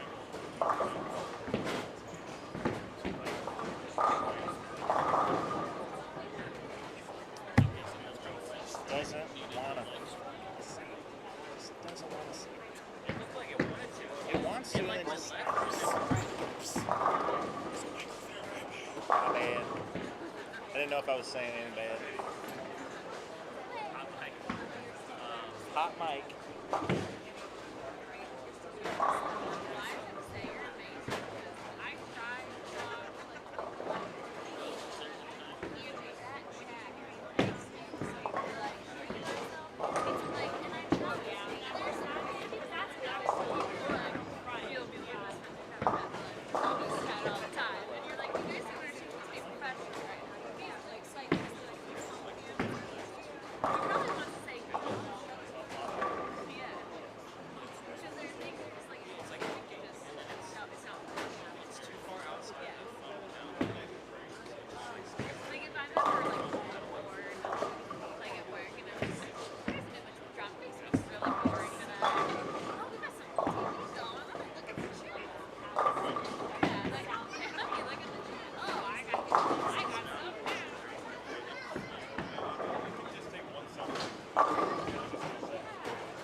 All right, game 4 is underway.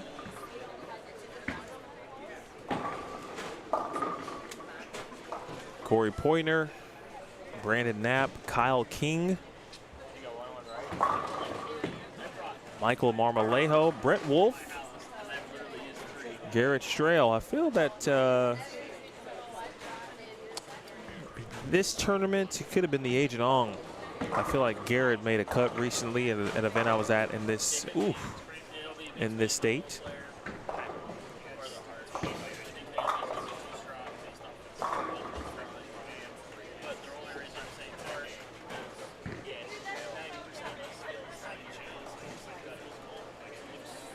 Darren Tang has moved over to 3 and 4, and the right lane seems to be troublesome for him at the moment.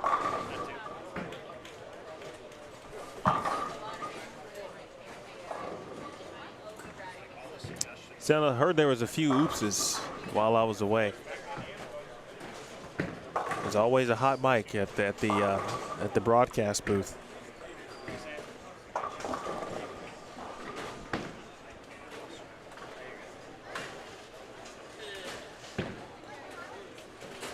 I might get some inside info here in a moment.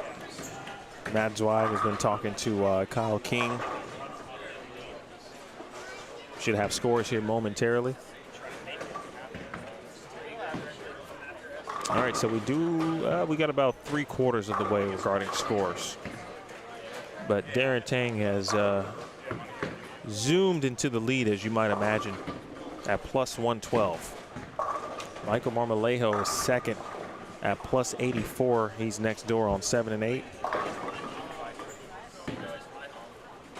Alec Johnson at the moment third. Actually, no, Brian Richardson. We got to get Brian's score before we can say that Marmolejo is indeed second. Once we get that score, then we'll know for sure.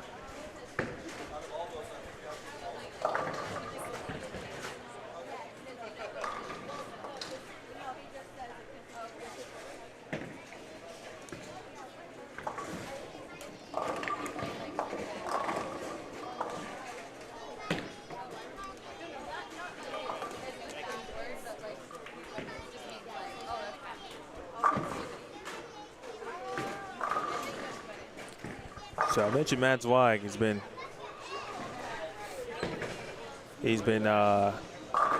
chatting here with Kyle King. First of all, Matt, how you doing? They're good, yeah. I'm well. It's you know, we're crushing through the night. Yeah, you're powering through this, man. Trying to get through. You bowled great. Thank you. This morning. Much different.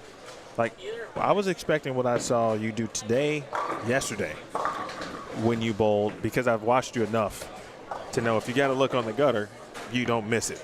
Right. Normally, what did you see yesterday that made you say, all right, I'm not going to do that, and I'm going to go straighter? I saw my ball split a lot. That was a good indicator, right? No, but I saw a lot of urethane go down lane, and I thought, okay, if I loop it around the urethane, I'll have some hook right and some hold there. And I didn't have hook right and I didn't have hold. So I think the urethane strip that got pushed down was too far to the right to where you couldn't get around it. So you know, it made your angle your angles were a little too funky going that way. So I said, okay, if I can't hook it, I'm gonna try to go straight. And if I can't play the gutter straight, I'm gonna jam it in there and just get 9. And it struck a few times. Yeah, I mean, it was, you came out fire. I didn't even see you shoot 280. It was on the sneaky. high. It was sneaky. On the last pair over there. Someone, we saw, I forgot who shot 270. It was Jim Pratt this morning, shot 278. That was on 3 and 4. Yeah. And then someone, I think it was Ben Canfield in the chat, said, yeah, Matt shot 280. I'm like, what? Yeah, I was sweating the high game pot. I thought I had it locked by 40. I look over, he has a spare 10 bagger, a spare 9 bagger. Like, oh, okay, I guess I wasn't live. Front 6, by the way, next door on 3 and 4. There you go. I know you've been chatting here with Kyle. What's Kyle kind of going through? What's he seeing? What's he not seeing? He's having a hard time getting his speed matched up. He's a high rev rate, high speed guy, and I don't think the high speed guys are really looking too good on this because they can't really go too straight because it hooks too early. And when you move off that, it's a little, as you would say, over-under. You know, you hear that a lot in the league, right? He's just seeing a little over-under. So he doesn't know if he wants to get a little softer. I don't know if he can get softer. In the back of his head, he wants to maybe go to resin, but he knows urethane is looking good. So he's just a little in between options right now.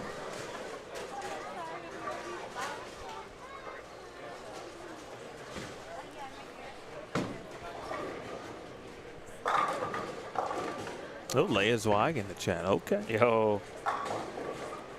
I didn't just talk to her like 2 hours ago.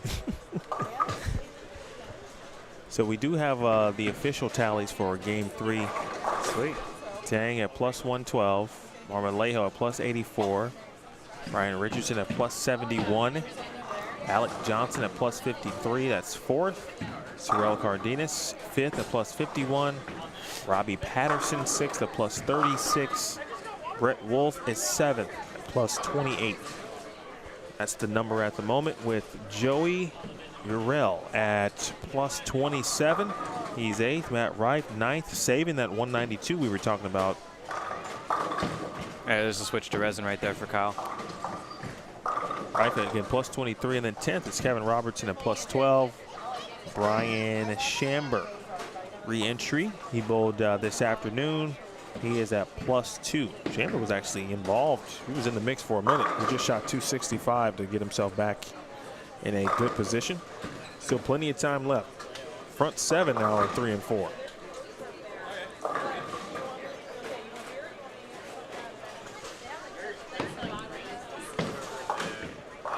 Yeah, scores are looking a little higher than we expected, I think.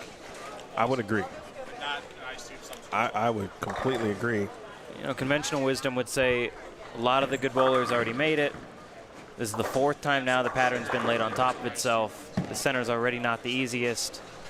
The transitions have been kind of funky if the field doesn't collectively work together. And these guys said, this don't matter. We're just going to strike anyway.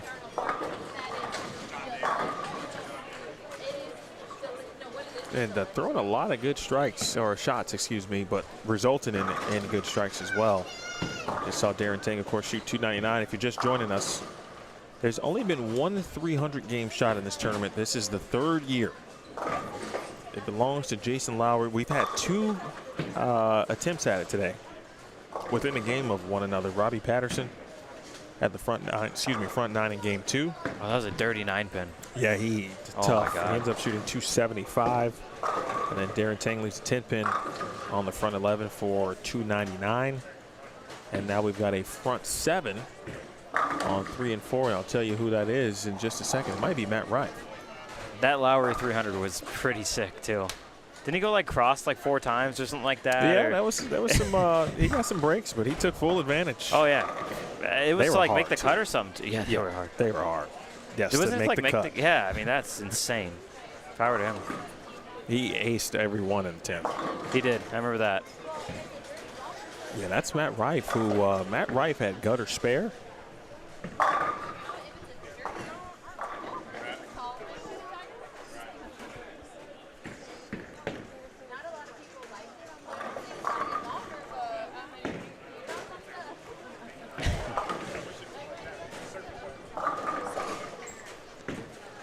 I'm sorry, you were saying he had a gutter spare?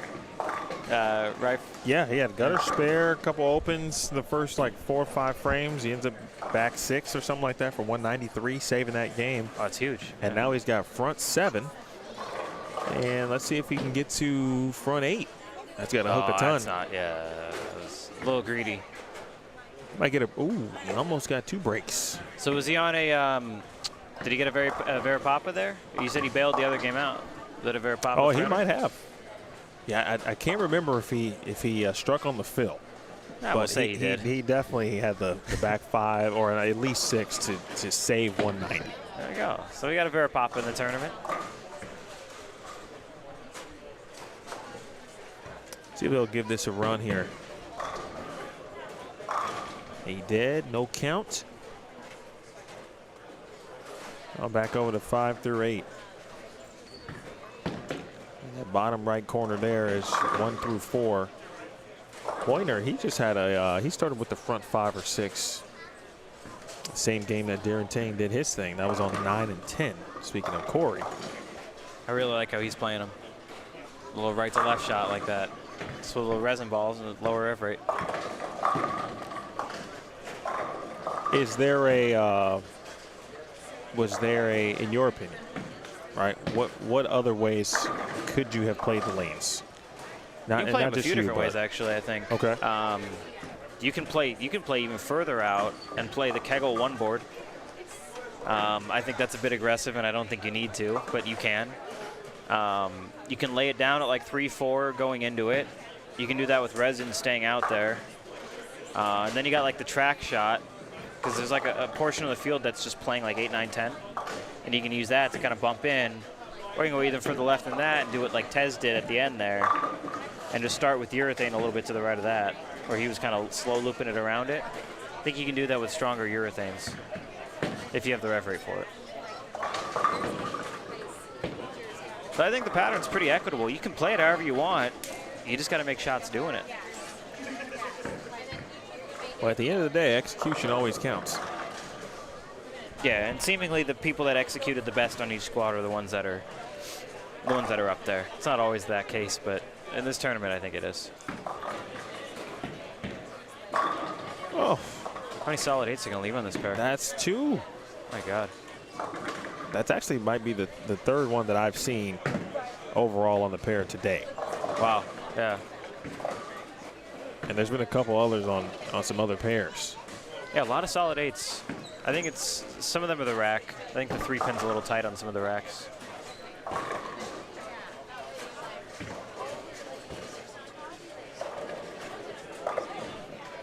Seeing a few re-entrants. This squad, I see Jason Anderson over on 9 and 10. Brett Wolf. Nice Shoot spin. it. Well done. Every pin counts. 226, 236, 247. Marmolejo, Strail, and Wolf getting it done on 7 and 8. Wow. But Marmolejo, Put out the house shot on 7 and 8. he's second at plus 84. Gonna add to that, Brett Wolf, again, was 7th. He will add 26 to that total. He was at plus 28. Very good. That'll kind of get him solidly in there.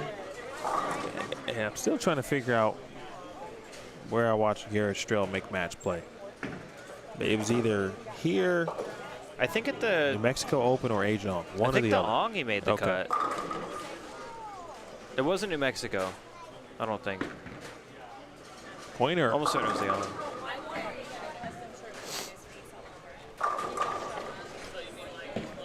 In the booth with Matt Zweig. Hey, Speaking of Asian Ong, he won that tournament last year. did. Feels like so long ago. Wasn't even really that And far. it's coming up on a year quickly. Yeah.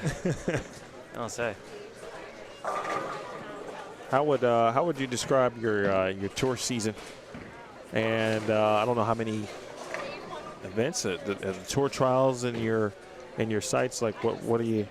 How would you assess it, and what are you looking forward to for the future? The tour season was hit and miss. It's kind of bad until the World Series. Got through that and then made the Cheetah match play. And promptly got swept right out of there. But Cheetah was cool. I made a run. That was fun. Beyond that, didn't really do too well at the majors or anything like that. It's just that one tournament, really. But I made it count. And yeah, we got tour trials coming up in August. That's going to be interesting. I'm glad they're bringing that back. I think that's it's a little better than the current system we have. It gives us outsiders a bit better opportunity than, because I'd say about 2-3 PTQ guys every year get in. Now we have 12 guys that can get in and will get in. So I'm looking forward to the opportunity. And if I'm exempt, you'll see me regularly out there when I'm exempt. You know, put it out in the universe. That's right. You got to use the right language. All right. Well, I know you got a lot going on. I mean, you're about to leave. Well, yesterday you said it was 3 days, so now it's 2. Yeah, leaving for California on Monday, starting with Pro Approach Bowling. I don't know how much I can pitch on here, so I won't pitch. But yeah, starting a new job out there as a coach. Really looking forward to it. I'm going to be doing a lot more kind of on the lanes work. And no, it's a good opportunity. I think change is inevitable. You know, been out in Arizona for 10 years, and almost exactly 10 years to the date. It'd be August 15th or 17th, 10 years ago. So, yeah, kind of new beginning almost. Those are good. Yeah. Those are, as you said, inevitable for most people. Sure. Most the comfort zone is sometimes can be tough to kick. Oh yeah, it's you know, I'm scared, but it's okay. Oh, you're It's young just the enough, unknown. man. Yeah. You're young. Just get on the boy. plane. Well, we've seen a few of those, not from Kyle, but that ability to go 3 spare. In fact, I think it was Mark Barkis left 2 3 spares, or I should say had 2 3 spares today. Hopefully on solo strikes and not off spares or Yeah, doubles. I don't know. It's a lot of wood. We talked about that. He ultimately missed the cut by 8 pins on your squad this morning. That's tough. The hardest squad to make it on, I believe. Not even score-wise, just That was wild. I'm shocked that squad was so stacked. Uh-oh.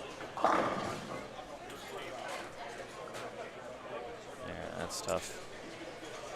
Well, Kyle now in a situation where he's going to have to try to save 172. Yeah. See, if I'm in this situation, I look at this frame like, okay, I'm going to shoot 160 or 170. I really have 3 practice shots to get back in the mix here and get lined up, and you know, this is the halfway point, right? It's like, okay, let's reset. How am I going to shoot the number I need to shoot, which for him is probably about 60 over for the next 4. And what's something I can kind of anchor on? You know, it's putting the pressure of the score. There's no score pressure. You're going to shoot 160 or 170. But those 3 practice shots save you 30. That's good. Matt Rife over there doubling in the 10th frame. He's going to be in the 250s with good count.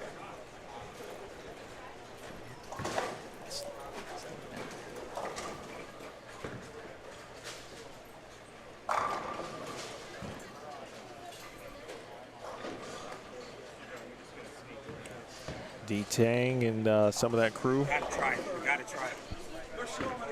will be making that move to the right.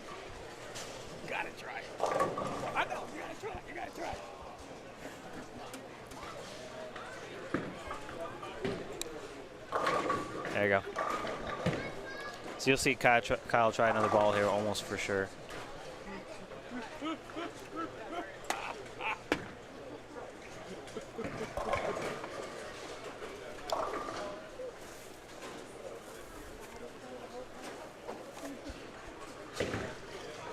Pointer double for a 2-0 score.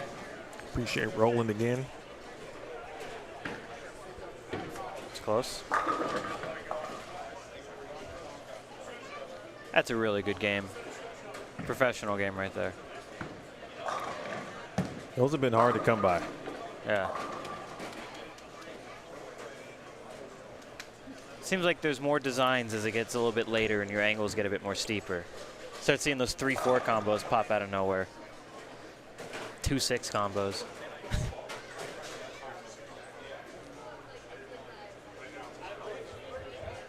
Where is Corey at in the standings here? Well, he's on the comeback trail. 120, 150. 231 now, 204. There we go.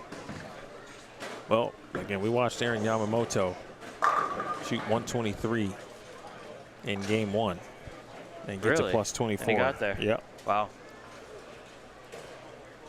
I'd still say the greatest comeback I'd seen probably ever was this tournament, going from a double-digit score to 230. Oh, that was Josh Chandler this morning. Yeah, that's the greatest thing I've ever seen. Talked to him briefly about that, but Theo was telling me about a little bit about his backstory. Gotten to a point where in the sport he's improved a ton and feels like he wants to be able to challenge himself a little bit more, which I thought was great. And to have that kind of resolve, because that can do a ton of things to you mentally. Oh yeah, yeah. I mean, that's what's, you know, it's not even a dunking on him thing. It's like, oh, it is pretty sick. No, Like, that's great. Like 230s are hard to come by on this, man. So, and here was front 7 also, which is even crazier. Yeah, he was rolling. It's great. Trying to look at what's some of these up scores on the high end. Hard to see, but there are a few pairs that are finishing up game 4. Kyle King is going to go down to, I believe, no, Kyle's moving, he's moving right. Yes. Kyle's going down to 9 and 10. So he's going to be on the right of your screen, or bottom right. No, that's 1 through 4 down there, beg your pardon. Josh Anthony's now on 7 and 8. Oh, with Joseph, we've got, I think, Brandon. Now moving over to 7 and 8. Brandon Loss, he's on 7 and 8. Mikey Quiston from Grand Canyon.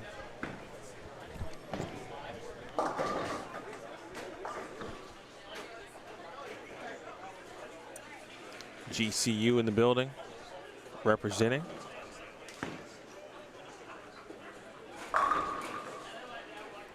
Boy, Brandon Knapp left 2 8-pins. A couple mismakeables, but still shoots 202.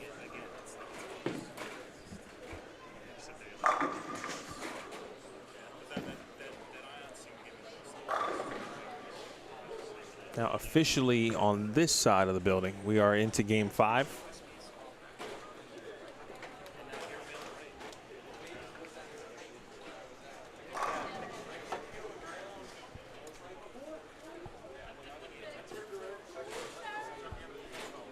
See Christine Johnston. Yeah, they're a little bit slow on that side of the house, aren't they? Every squad, there's been a little bit of a peak and a valley on the pace. Yeah, the pace was a bit funky. When we had the 4 and the 3 kind of mixing like that, I mean, there's no good way to do it. Right. But Matt Zweig, Mitt Williams Jr. here as we get you now started with game 5, and we're pushing toward the back half of this block. It started very strong. did. Fireworks, in fact, if you want to go that far, and now it's at that point to where it's kind of like, maybe it's some players have a good idea of what's happening now. Some are still kind of figuring it out on the fly. And now as you watch Troy Blickenstaff, wonder what moves or some things that maybe Troy was going to do differently. We saw him bowl this afternoon. In fact, I think this whole group bowled this afternoon. I don't know if I think he bowled, the one that's off camera. Yeah, I believe that was Abraham there. He bowled. Brian Chamber bowled. Yeah. Jayceon bowled.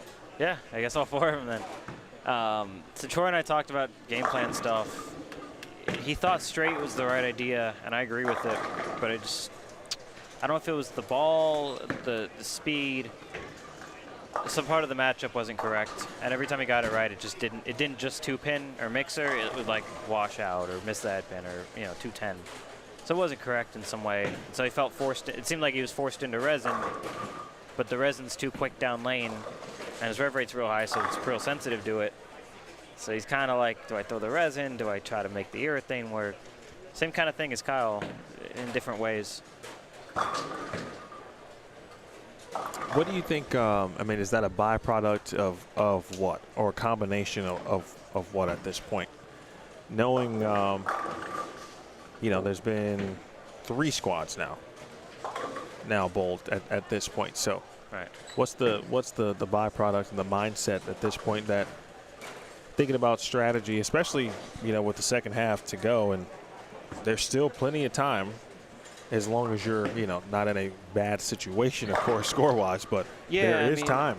Really, if you project the number to be, let's say, 50. I mean, let's see. We have scores? No, we don't have scores.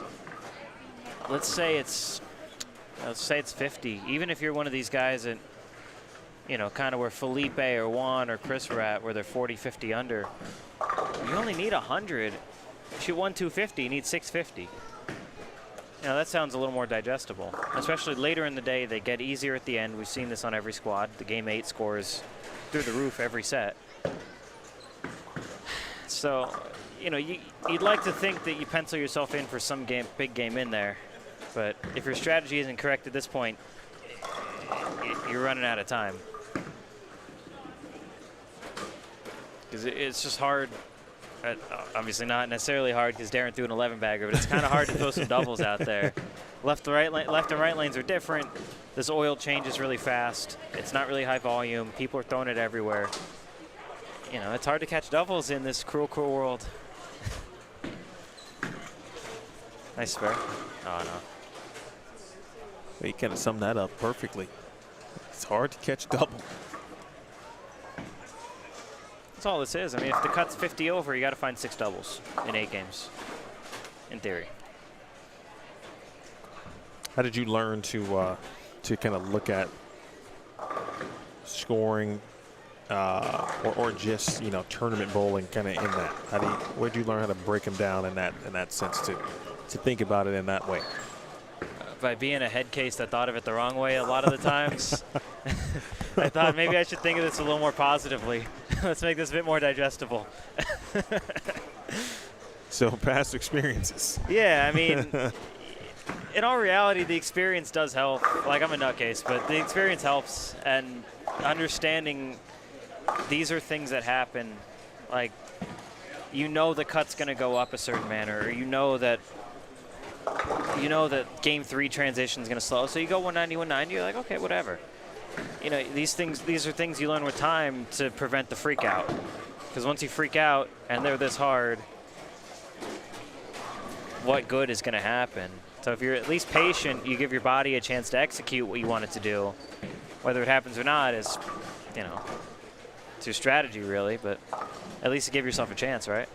Are these coaching principles that you also 100%. use? Yeah. Some of the guys I coach, they bowl tournaments and they're higher level, and you know they can bowl, they can throw the ball, and you know everything's good. But the overall strategy of like, oh, maybe I should sacrifice this fill ball for like what I think's going to happen in 2 games. It's like you don't really think of that instinctually, but once you're taught it, it's like, oh, why am I not using all of my fill balls if I can? Or even you split in the first frame, you big 4, you know, you 7-10. You don't have to shoot the spare, you take a lineup shot. You lose a pin, but you gain 20.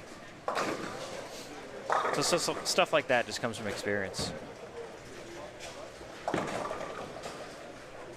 Tell you what else comes from experience. Remembering to check your phone. Oh. Because you got to check in. Oh, no. C30 incoming. I got it just in time. I got it just in time. 5 minutes too late gets you 30 spots down. What'd you get? B30? B47. That's not bad. I'll take it. Because that's really like B35. You know, you get in line and nobody really knows where to stand. Correct. So you're up there. You know. That's an aisle seat for me still, so I'm good. Oh, yeah. You're chilling. It's a pretty full flight then, too, to Chicago. Yeah. Sunday night, it's typical travel. Right before the holiday, I can imagine it's That's a great pretty busy. point. All right, everybody is now officially into Game 5. We look across the board. That means we should have scores after 4 games pretty soon. To our left, Michael Marma, Lejo, Brett Wolf, Corrine Acuff. And Felipe. And Felipe Espriu, who told me he just turned 50. Hey, And big 5-0. yeah, so I think he told me he's going to be bowling, I forgot which event, but he is going to bowl a PBA 50 event. He's rocking the PBA 50 on the jersey there. You love to see ready. it. He's ready to go. I think maybe next week. I forgot what's coming up on the 50 tour, but yeah, he's bowling. Seems like a strike when the iron is hot kind of thing. You know, you turn 50, you're a good bowler. It's like, yeah, let's get in the senior tour. I feel like that tour, and now I know you're a little younger than me, but it's kind of the same thing. Like a lot of the players, obviously, that on the 50, we grew up watching, of course, on TV. Sure. Right? And so I really feel that it feels like a rejuvenation. Like it's rejuvenated this aspect of the sport to a degree where when we thought we might not see some of our favorite players anymore on TV, now let's know. We can still go watch them because they're still good, and we can still watch them on the 50 tour. And now everybody who turns 50 that is even remotely decent feels like I think that, hey, now I've got a kind of a second chance, if you will. Yeah, like, I'm thinking about it. I still got 10 years. It's a more even playing field a bit. I'm thinking about it. I'm ready to go. Felipe got me excited when I was talking to him earlier. Here's Felipe on the right of your screen. He said, I can't believe you remember my name. I'm like, Felipe, man, you have so much energy every time I see you bowl. Yeah, he's a young 50. And he ran down the cut number last year. He was the last player on this squad, the 6 o'clock squad, to get in. He shot 231. He's sneaky like that. He kind of just is cruising in there and then pops off a couple numbers, 230s, nothing big, and then you look up and he's in there. He's done it time and time again. The 50 tour is it, folks. Do we got any players in the chat? I feel like I'd love to see, and I'm not trying to rush the process. I'm always thinking ahead because I want to see GT2 like win a national title first on the national to the regular one. I'm just imagining him just still throwing at 25 miles an hour at that age. Greg would be an unstoppable force on the senior tour. Jeez.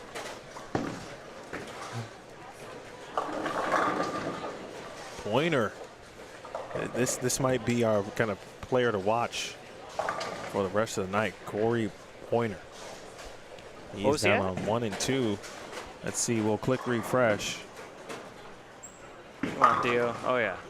They are up. Oh, there goes the cut. Both directions, up and down. So your new cut number now is plus 17 after 4 games. That is Brian Richardson. Again, plus 17, Brian Richardson. Darren Tang, plus 126, still leading. Michael Marmolejo right there, though. 6 pins back. Those two, if the competition were to end right now, would get the 2-round bye. Yep. And then in 3rd and 4th, respectively, Alec Johnson at plus 91, Matt Rife 4th and plus 76. Again, 3rd and 4th gets a 1-round bye. 5th right now is Sorel Cardenas at plus 59. Brett Wolf is 6th at plus 54. Then there's a dip. Again, Richardson at plus 17. Robbie Patterson is he's had just a couple 180s and a 170 around that 275 game. He's plus 6. Chris Clerk is still lurking in a good spot, plus 4. Josh Anthony, he's 10th. He's over on 7 and 8. He's plus 3 at the moment. And Joey Burrell at plus 1. He's also on 7 and 8. And Kevin Robertson now even in 12th place. Yeah, a little smoke and mirror on the cut number there. Because you get 6 at plus 54. It's guys that really aren't going to give it up too much. And you got the next spot, which is the only spot after that. Yeah, it's going to be a lot of work for the guys that are, 6, 7 spots out here. There's a lot of guys that need to get around. Yeah, Alex Sieg at minus 6. Garrett Strauss minus 10. Brian Chambers minus 29. Kyle King at minus 36. Felipe at minus 40. And then several others in minus 46, minus 47, minus 54 territory. Yeah, that's you got to start stretching. Once you get in the I need more than 100 over the next 4 type, mindset, it's like, okay, like we really do need to get this 100 over for 4.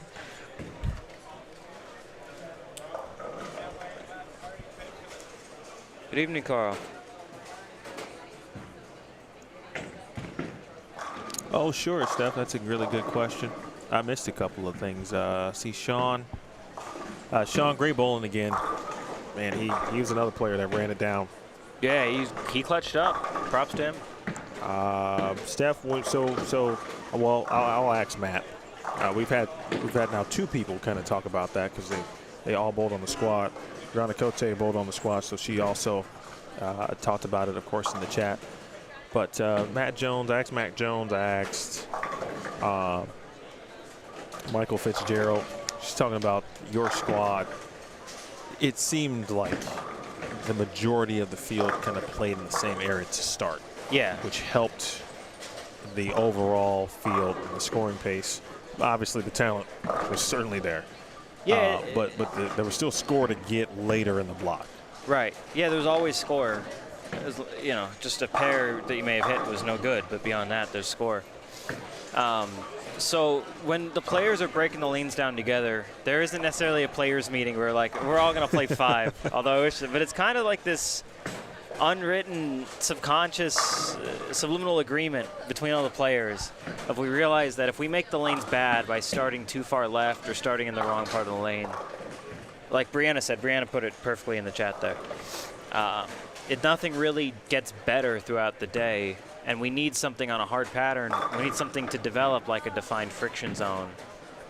Otherwise, it's not going to be a fun time. We need something to have to hook right, hold left, like Brianna said there. So our squad, I think, had the most elite level bowlers out of any squad who understand this concept, did that, and because so many of them all did that, they got easy. So yeah, great question. That's a great question, Steph. And of course, you know, you've watched enough bowling, Steph, to know that whatever network I'm on, I'm always thinking about the viewer. So sometimes I'll ask questions really intentionally that I already know the answer to, but it sounds better when a trained professional who does this for a living can repeat it in the verbiage that they would use, because you might hear the same verbiage at a tournament, and then you can refer back to, oh, I know what, you know, steep angles are, or, you know, steep is always a good angle when people, or a term when people always ask about what does cliff mean, as an example. Yeah, and people like don't even have the right answer for that. Correct. Yeah, we use a lot of buzzwords, I feel, in bowling, and we don't necessarily define them a lot. So you hear stuff on TV, you hear stuff on stream, or you hear stuff. It's like, well, what does that actually mean? JC on, unfortunately, got it to the spot where it doesn't hook. I gotta give my man JC on a ton of credit. He's been out there bowling on tour. He's been out there. He bowled the Agent Ong Open. He's here. He's been bowling everything. He's out there on the PTQ circuit. He is, yeah. We've had a few conversations out there about the PTQs, and he works hard out there, man. So you hope the results come after you put in the work, right? That really seemed like it turned into its own family, like the PTQ family. Yeah, kind of. Yeah. I remember there were a few players who made their way from, I forgot where it was. Might have been Springfield to the Bradley. Okay. For those who did not advance in the PTQ, I think it was Springfield. This was in February. And then they came to the Bradley and bowled. Like Michael Davidson was there, Matt Kuba. Yeah, that was a fun tournament this year, minus the fun. Shoot. Who won? The Bradley? Yeah, I'm seeing him. Probably a lefty. Super cool dude. He was left-handed, very young. Made his tour or his TV debut. Oh, he also got picked up on the waiver wire. Stubler? No. No. Lefty. Yes. Got picked up on the two-handed? wire. Oh, Eric. Eric Jones. Eric Jones won the Bradley. He did, yeah. He bowled Nair, right? Yeah. Great match. Yeah, that was a great match, yeah. But he was another player. Anthony Nair was there. Now that you say that. So there were we a had few the Europeans there. Who made that. Yes, there were a couple. Those guys are wild. I mean, it was a really good. I mean, it was a fun time. We weren't sure how many players were going to be able to make it. Obviously, just because of the timing. There was always a few, pros that do make the Bradley. And but you could tell. I could tell just by talking to a few, like there was this.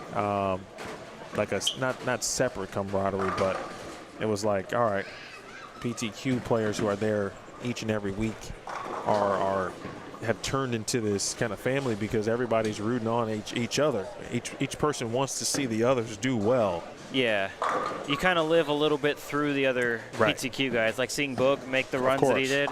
I crossed next to Boog in like 75% of the PTQs. I watched him steamroll us. It's like, yeah, that's sick, man. Go get your money. But there is a kind of a mutual respect because it's a hard way to make a hard living. We kind of respect the others for all going through that because we all know the work that we've had to put in to even be able to get to that point, let alone succeed at that point. So you almost have to respect your coworkers in that sense because they've all deserved that. They've all earned it.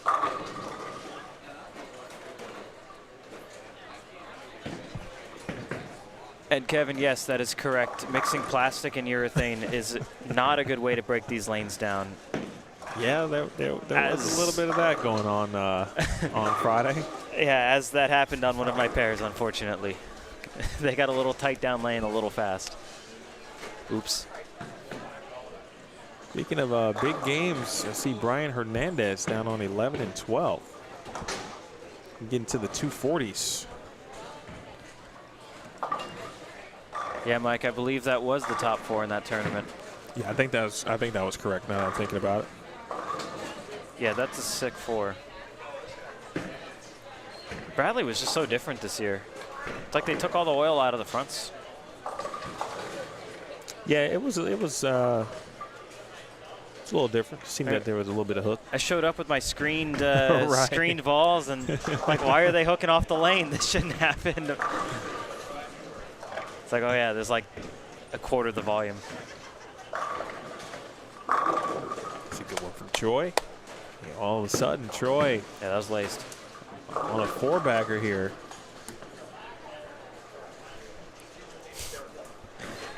He's locked in. How do you handle an 8-game block, Matt? That might be a weird question, but Very well sometimes and very poorly sometimes, as this weekend has shown. I mean, like, I know what you if mean, it's yeah. going well, I'm not going to say it's easier, but there's probably less to think about to a degree. Again, quote, unquote. digestible bits, right? Right. If you look at it as, oh, I'm bowling 8 games, it's like, yeah, that's a lot, man. Like, that sucks. But if you chop it up to segments, I got the first 2.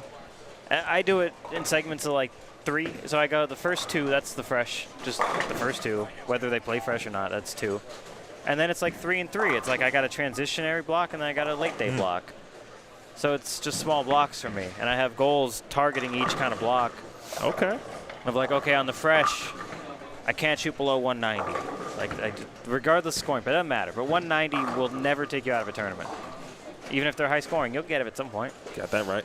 And then transition, my goal at that point is less numerical and more, I need to make correct decisions. So if I make correct decision, that sets me up for the next one. So like, when do we get out of urethane? Or am I using too much surface? Am I using too much polish? Should I be hooking it? Should I be left of the field? Should I be in the middle with them? Right, am I making correct decisions? And if I do, I should bowl well. And then after that point, then the late block is generally the same thing. We're going to get a little bit more left. We're going to throw it a little more right. And hopefully I get to enjoy that and put up a big number at the end. And if not, it's grind it out and try to hold on. I like that. Nice segmented breakdown. Yeah, everything in bowling is a little bit easier when you just make it a little more digestible. Right? A game is not 10 frames. It's 2 5-frame games on 2 lanes. Give me an example of what is not digestible. The fact that I have 8 games and, oh, I've got to do this. Too much. You're putting so much pressure on yourself. And you can't expect to bowl amazing for 8 games, but you can expect to have 3 solid segments. It's unrealistic the other way. And then when you fail, you feel that for the whole block. Where it's like, okay, I got this up next, and it's just part of the process. What if you what if you only one of those segments is quote unquote good, or however you would define a successful segment? I probably missed the cut if I won for 3. And I got to assess why that happened. Let off the steam after the 15 minutes after the block, and then, where did I go wrong, and how do I make better decisions the next time I'm in this situation? And if it wasn't decisions and it was execution, well, why did my execution suck? And it's actually probably more your decision making. The majority of Matt Zweig coming out. Yeah, giving all the secrets out, man.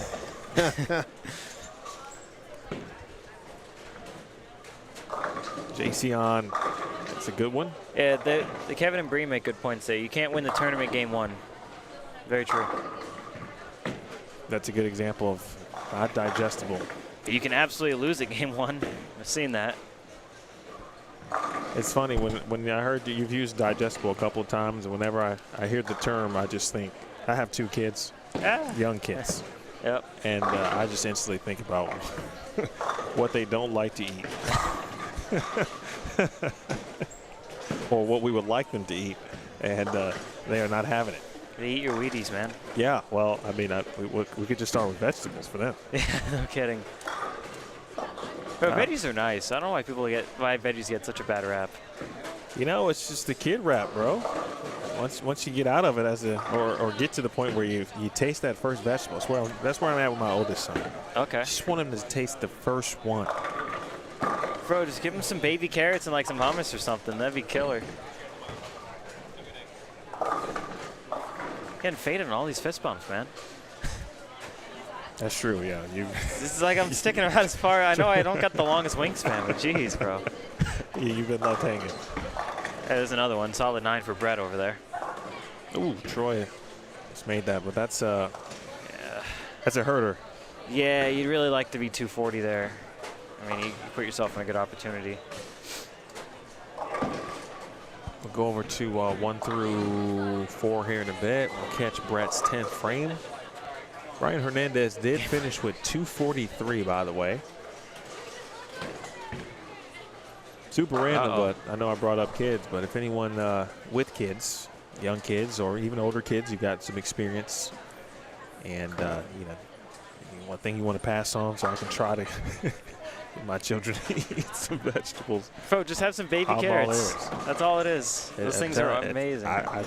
Listen, you ain't got to tell me. I know. But trying to convey it to these young people. I've been on a cherry. I know tomato's technically a fruit, but I've been on a cherry tomato kick lately. Those things hit different. Yeah, that's right. I need to talk to Mike Hardest. That's who I need to talk to. We can bond over that. I'll send you a note. Ryan Chamber. On two, please. A couple of miscues in the 10th frame, costing both players at the top of these lineups on 7 and 8, or excuse me, 5 and 6 some pins. Those games hurt too, because you look up and you're like, oh, I got, you know, I might not shoot 270, but I got a nice game going. Things are good. I got momentum, and then you hit the wall, and you're back at square one. Light mixture 7 there for Jason. Let's go over to 1 through 4. So Pointer, by the way. There he is, yeah. I'm telling you, he's now on a 4-bagger late again. It's your dark horse. Well, so JJ Newell's in the chat. Shout out to JJ earlier. And he asked, Yeah, shout out Jay. he was like, I forgot which game it was. It might have been about this time. Maybe it was game 5. But he said, which player or players do we watch out for who might make a run late for the top 7, who's got a good look? It was, you know, middle of the block. And we gave him a few names, and so in this situation, it would be Pointer. After a horrid start, excuse me, not torrid, horrid start. He's gone 231, 204. He's just got a lot more to go. That's the problem. Like, he's bowling well. I'm gonna shoot 2-0 here. He's gonna need to find 730 the last 3. Which is a ton. Yeah, especially on this. Yeah, I don't know any people that had 730 on this, but hey, maybe Pointer's the guy. Ben Perry. Yeah, I guess so. Ben Perry did. Of course, Darren Tang shot 299 to get there, but he got close in that situation. I think Jacob Butcher, maybe Butcher got to 7. Even the fresh Jacob. I mean, he had like 490 turning, right? Yeah, like that. Yeah, he had 7 something for the first 3 for sure. I mean, but Ben Perry was just lights out. Yeah. He went 250 or 240, 250, 240, something like that. Yeah, it's the Ben Perry show today. But for Pointer, he was 122, 154, 231, 204. Now, unfortunately, missed that spare, so he shoots 200. He's still so he's still going to be at 80 something under. What is he at? Yeah, minus 89. Yeah. With 4 to go. Yeah, that's a lot. He got a lot of work to go from there. Brett Wolf. There you go. Yeah, he's up there, right? Just classic Brett Wolf. Yeah, he is 6 currently. He's in there. Yeah. Plus 54. That's good. So he's holding on.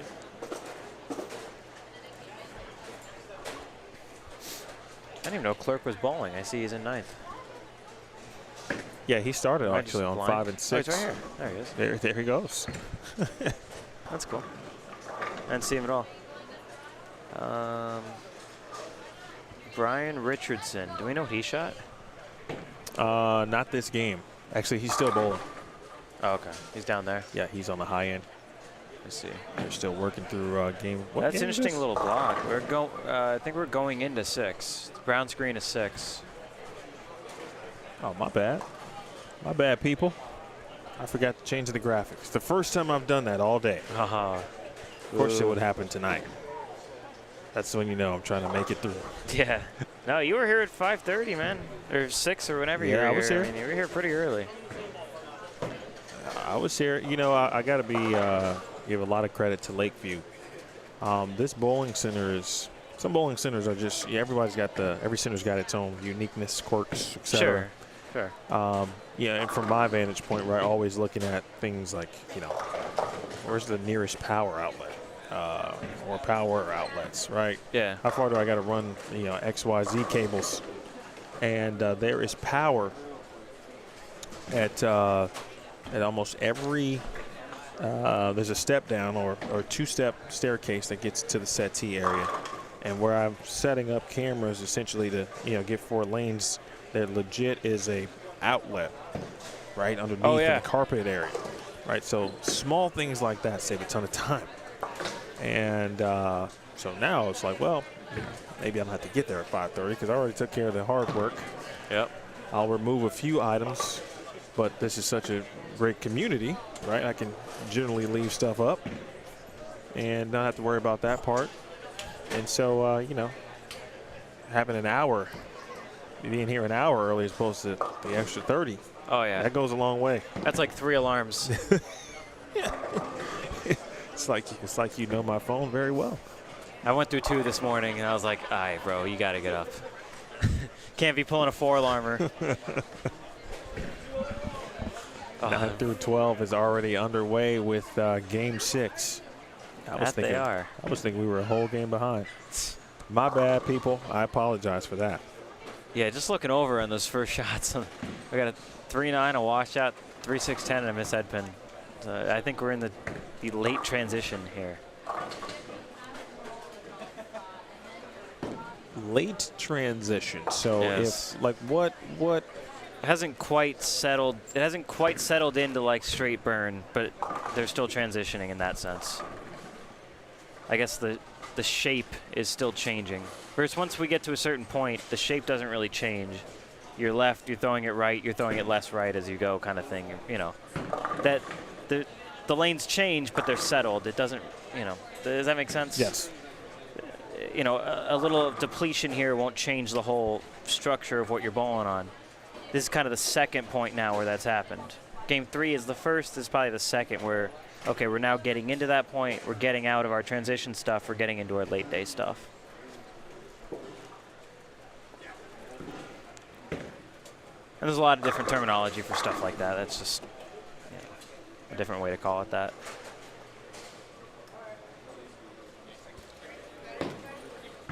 We'll see. Yeah, I was going to say Corrine Acuff back on 7 and 8. Actually, Brian Hernandez, who just shot 243. Somebody we'll keep an eye on here in a minute. Chris Clerk, Felipe Esprit. That's a good pair on 7 and 8. Brian Hernandez, sneaky bowler on this. I bowled juniors against him in 2010. Yeah, this guy, we've been around, and he's done the same thing. He's kind of a straight, you know, straight bowler like that. And if it's there, it's there. And I think on this, the straight's pretty good. So, on the lookout. We need to get one name here on 5 and 6, but he's got a really cool jersey. It's like maybe sporting what looks to be family or friends, one or the other or both. Show you here in a moment. This one? No. Oh, that, Justin's. That is Mr. Calvin Huggard there, I believe. Looking at your jersey. I like that. What's his name? Justin. Justin. Justin Golden. Thank you.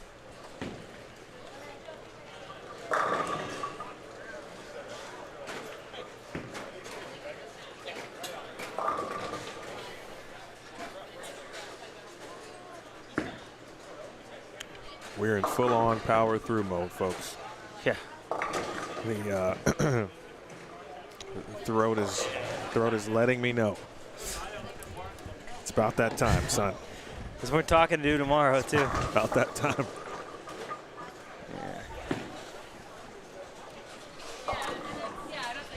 Well, Corrine really started the afternoon block really well.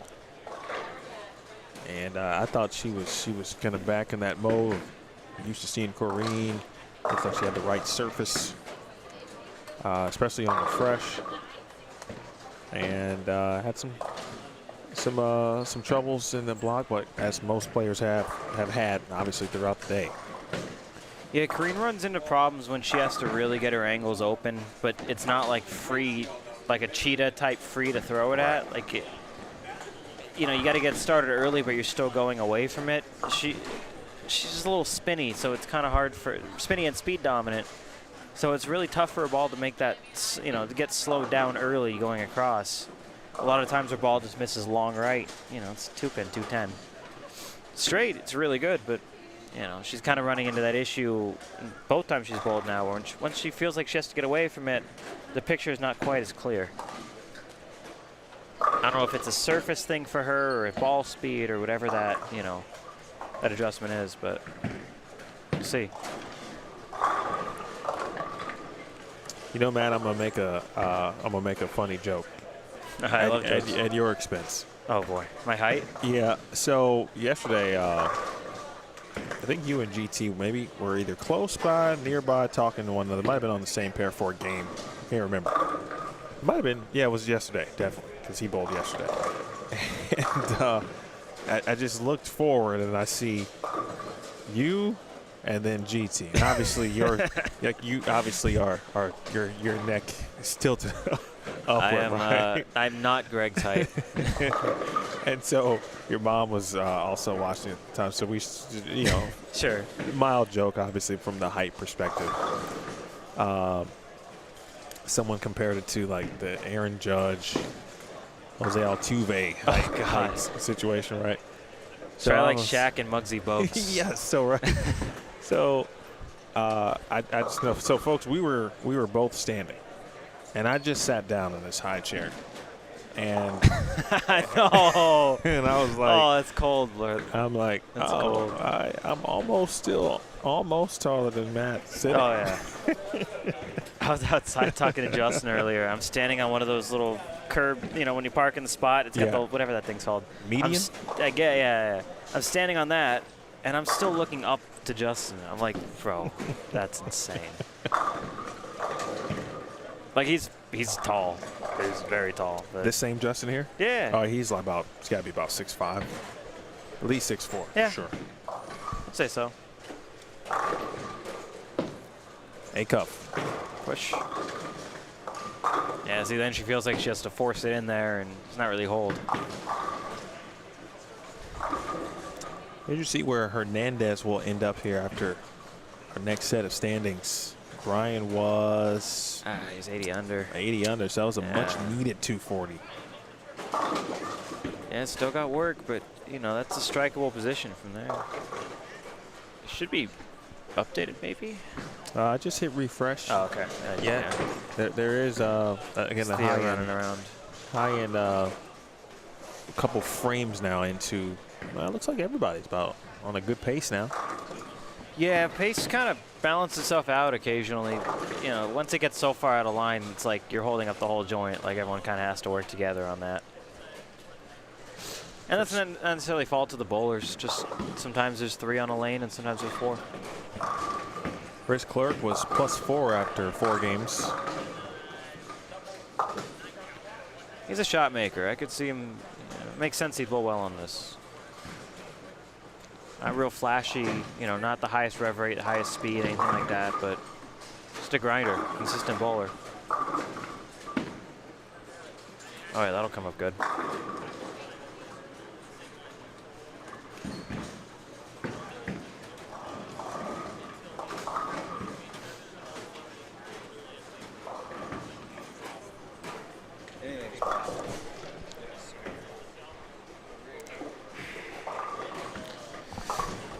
So early, I was talking to Michael Fitzgerald about Chris Clerk when I first met him.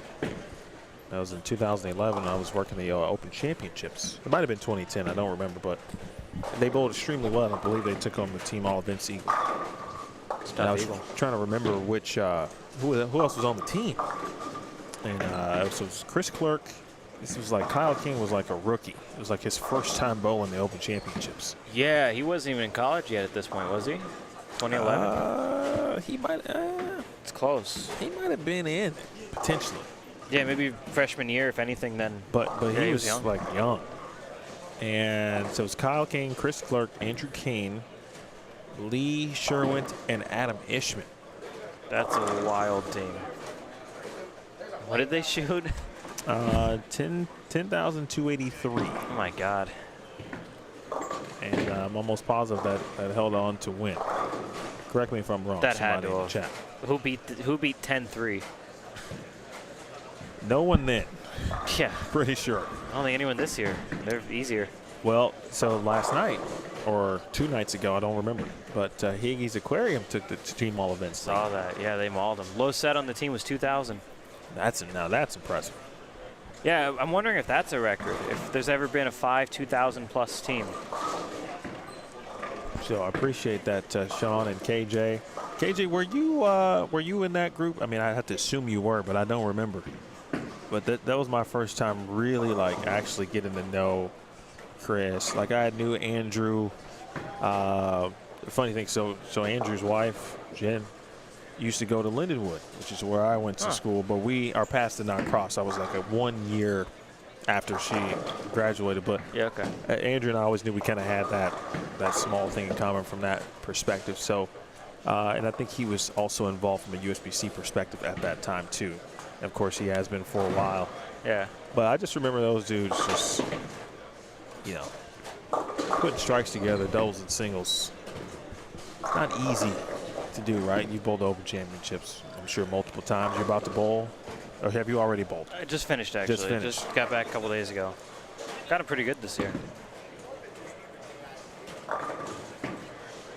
Yeah, if your team doesn't break them down or your doubles pair doesn't break them down, it's miserable for 6 games sometimes. Or they can be, China. Did you bowl with Ben? Yeah. Okay. He said the group did a great job of breaking down the pairs, or pair. Yeah, we left 9th. We're now 10th in team all events. Thanks, Higgies. That'll do. Yeah. That's still solid. Oh yeah, we crushed them.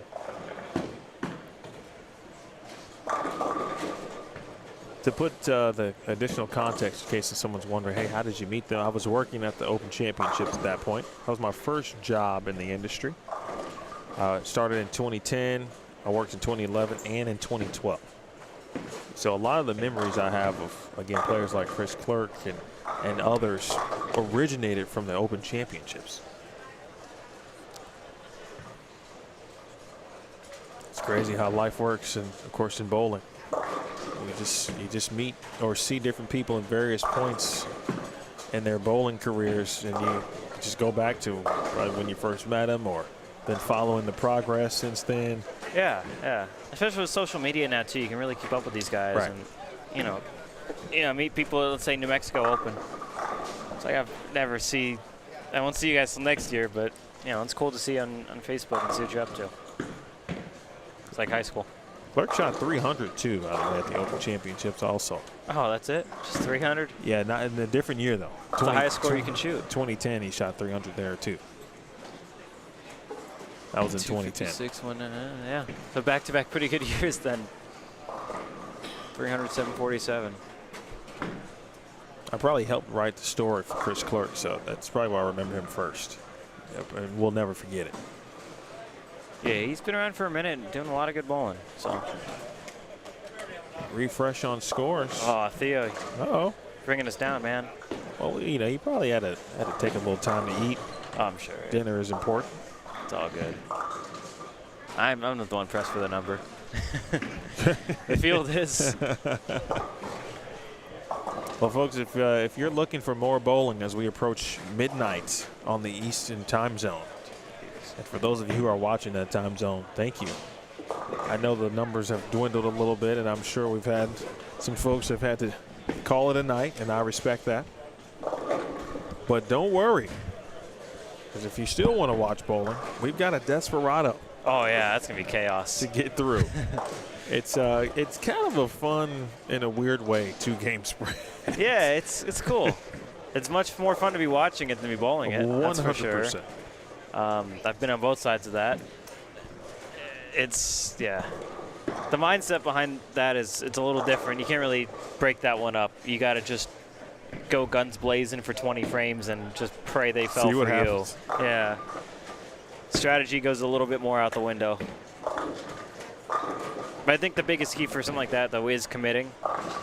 If you see a game plan and you're maybe torn between 2 or 3 ideas that might work, pick one and just go for it. Oh, never mind. There's a couple scores missing. Yeah, there are I was some like, scores wait, missing, what just so happened? We're almost there. Theo's got about 90% of the scores in. Okay. Let me have Fry that out for you. tourney, facts.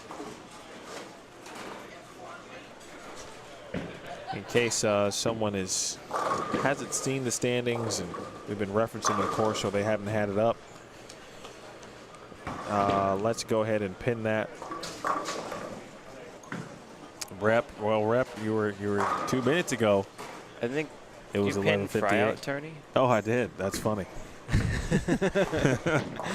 that's kind of somewhat funny. I'd pin it.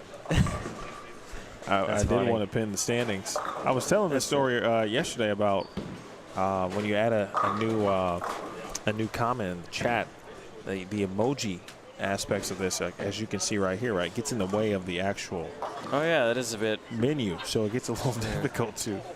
Yeah, that's. YouTube interface got to be a little better with their emojis. Chris Clerk, Nice shot. big double. So one more refresh. Yeah, I know Rep is going to hang out. I appreciate him. All right, so we do have scores now after 5 complete. Darren Tang plus 142. Michael Marmolejo plus 105. Alec Johnson third at plus 84. Brett Wolf has moved into 4th, plus 57. Matt Rife plus 33. He shot 157 in game 5. Cyril Cardenas 6th at plus 29. Ardani Rodas now moving into the top 7. He is 7th at plus 16. And then Chris Clerk is just 3 pins back right now at plus 13. Garrett Strail now plus 6. He's 9th. Brian Richardson right there still at plus 2. And 10th on the squad. Josh Anthony now is minus 1. Oh yeah, scorecard too. No game below 192, above 210, minus 1. Wow, yeah. That is chugging along. 199, 192, 202, 210, 196. Yeah, that's There's been a few of those today, just across the squads. I mean, there's been a few players where they just not. I mean, that was Ben Perry for a little bit, not the afternoon, but this morning I felt like that was him. when he threw urethane. Yeah, he couldn't really score above or below the number there. Yeah, his high game was 216 twice. His low game was like 193.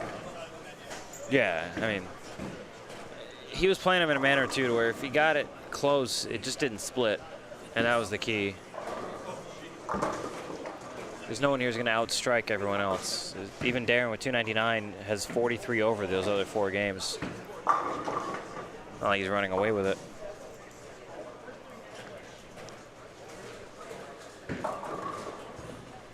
No huge strings, or I should say big strings. Yeah, you won't see him again. Maybe until the Desperado.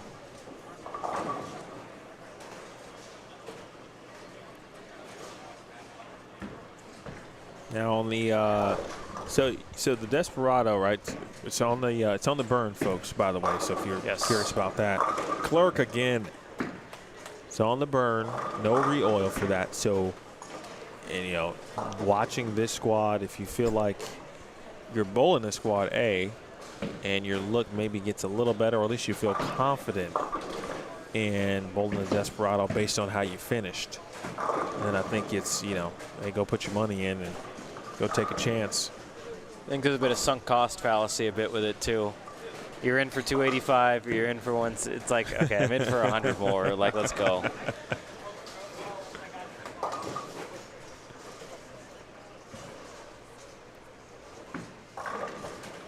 What did you got a first round bye? I didn't get any by. What? Yeah, check the score. Are you serious? Yeah, not even trolling. That game 8, your squad, man. Yeah, my game 7, I threw the wrong resin ball. That put me in a bad spot. Oh, you're right. Plus 102. You have 4 pins. No buy. So I will bowl the lowest, unless there's anything crazy that happens next, which I doubt. I'll be the highest non-buy. So you would be score. 17th. I'll be 17th. I'll bowl the lowest Desperado qualifier. Okay. Which it could be any of these great bowlers. So, you know, seeding won't really. You're right. So I was a little disappointed not getting a buy, but just win 2 matches, and then you got a 2-round buy. I was talking to Michael Fitzgerald about that, how for him, from his point of view, what a 2-round buy would mean. And he talked about the physical aspect, the endurance part, and not having to bowl, of course, you know, theoretically 6 games, 3-game matches, et cetera, and so forth. Do you see it in that similar light, or how would you have utilized it? Just the sleep portion? That's part of it? Yeah, I mean, that's like 7 alarms. That's a lot of alarms, unfortunately.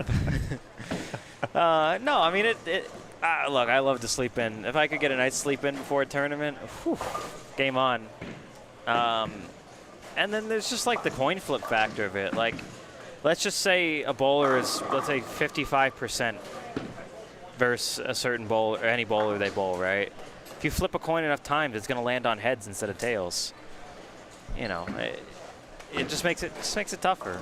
I think the physical thing, I mean, the professionals are professionals and, you know, should be able to bowl 3 games at a time, I would say. Although the humidity in here is kind of making that a bit problematic for the bowlers, so that'll suck. I don't know. I think it could only be good having a 2-round bye, right? Oh, yeah, it's all in how you, the individual, certainly looks at it. I mean, I'm taking one every time. Yeah, I'll take the bye also. If any of these guys want, if any of these 4 guys above me want to volunteer, I'll take it, brother. But, game on. Let's bowl, you know? And I think the other advantage maybe to bowling all the matches is they're 3-game matches, right? Yep. So 3-game total. Yep. So it's like the Masters minus the double elimination part. yeah, which is cool. I like that. Instead of best of, I think every shot should count like that. Versus if you're down 50 in a best of, it's like, okay, I'm just going to shoot 120 this game, like whatever, right? Which you should. You should never try to shoot a spare in that sense. You know, there's wasted frames. But you can see how you would break down lanes. Maybe you get the bowl lefty the first round, and you get the whole pair to yourself for 3 games. You get to see what the transitions on, you know, the Sunday transitions are not the same. They never are. Something happens. You know, the oil knows it's Sunday or something. He mentioned that too. Like there's a couple things on getting a chance to bowl all the matches, obviously, and then coming in. Yeah, especially if you bowl someone who has won both of their matches early. Yeah, they got momentum. I mean, they understand the picture, obviously, a bit clearer. But I would, again, always take the 2-round bye. Can't complain. I'm taking any bye. Yeah, exactly. Even if it's bye-bye. No, we don't want that one tomorrow until the check. That. Well, yeah, I'm taking it, not you. Yeah. Chris Clerk is taking 4 in a row and trying to take it to the bank. And get himself a spot. Just doing grinder things, man. Bowling steady Eddie, hitting a pair, and oh, hey, look at that. I found a little 5-bagger. Where'd that come from?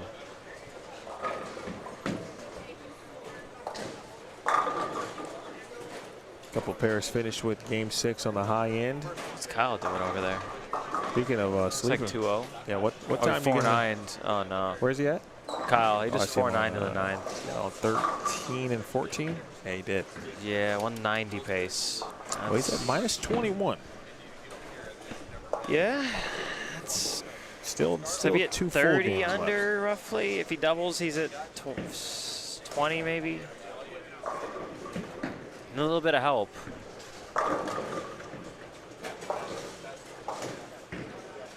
What time? What time is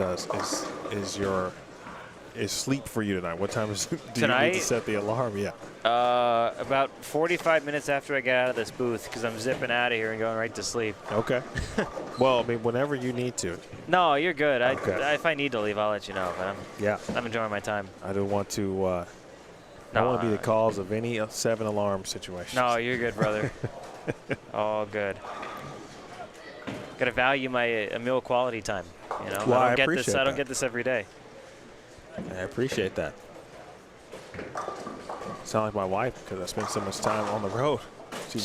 We value our time together. It's like she needs some meal quality time. She needs QT as well.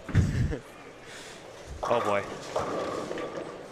And Sorrell might want to look into. I mean, he's did the 4-bagger, but he's Wow. curving that purple a lot. Well, man. so this is Jeez. exactly what he did about this time. And the one thing I wasn't sure about when I watched him this afternoon was how he started on the fresh. We saw him start. He shot 270 plus on 3 and 4. His angles were a bit straighter through the fronts. Still had. No, he was throwing a black hammer 78. Okay, that makes sense. On the fresh. But we saw him later in the block. He was throwing a purple hammer and was kind of doing the slow curve, the slow wheel. But earlier, it was a situation where I felt like he had zero room. He had zero room to miss right. And at any time it was going right off his hand in the wrong direction, or too long, I should say, no chance of hitting that head pin. And so he's got a little bit more control over that situation here tonight. It's a shape he likes to see. I mean, I see him post clips here and there. He's always throwing urethane out there. Good shout out to our guy Calvin Hugger here. He's going to be in the 250s. Had a chance at 260. Calvin, give that man a high game pot. 210. He shot 210 and now 253. Let's go. 300, 250. He is locked. Take a 250 game. Wow. It's a tough 7-pin there over on 3 and 4. And these back row hits here suck sometimes, man. I've seen some gnarly back row hits. I go, yeah, I go. It doesn't matter now. I go to the second national championship. Over our yeah, so I got to move into it. Still 2 games left. And that's just in this squad. Really 4 if you include Desperado at this point. Yeah. But we are going to advance 7 people from this squad to the match play bracket. And then the final 4 players will come for the Desperado, which will make up the full 32.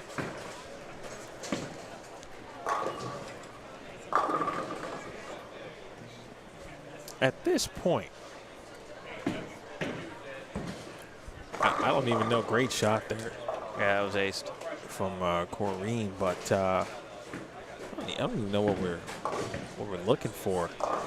Like if I'm a bowler and I'm thinking about like if I'm not going to make it, right? Not, unless things will drastically change in the final 2, which they could for a lot of players. Sure. But as you said, committing to something in the 2-game sprint, and I'm looking out and saying, well, I don't even know what's there to commit to. But you got to figure out something. Yeah, whatever it is that you get a little sniff of, you got to just go with it. And if it's wrong, it's wrong. It reminds me of the Bradley Desperado, where obviously it's a little bit more from the pattern perspective, a little different in that sense. But when different you get to is a very generous word. Yes. When you get to the Bradley Desperado, there's a lot of players just trying to throw it at the head pin. Oh yeah. Like legit. Let's hit the head pin, make a spare. I don't think they're that hard this year. Correct. But honestly, the last CBE we bowled, they were harder than this, and we threw it at the head pin game 8 or 7. So I don't know. I think Desperado, they're taking 4. Right? 4. Top 4.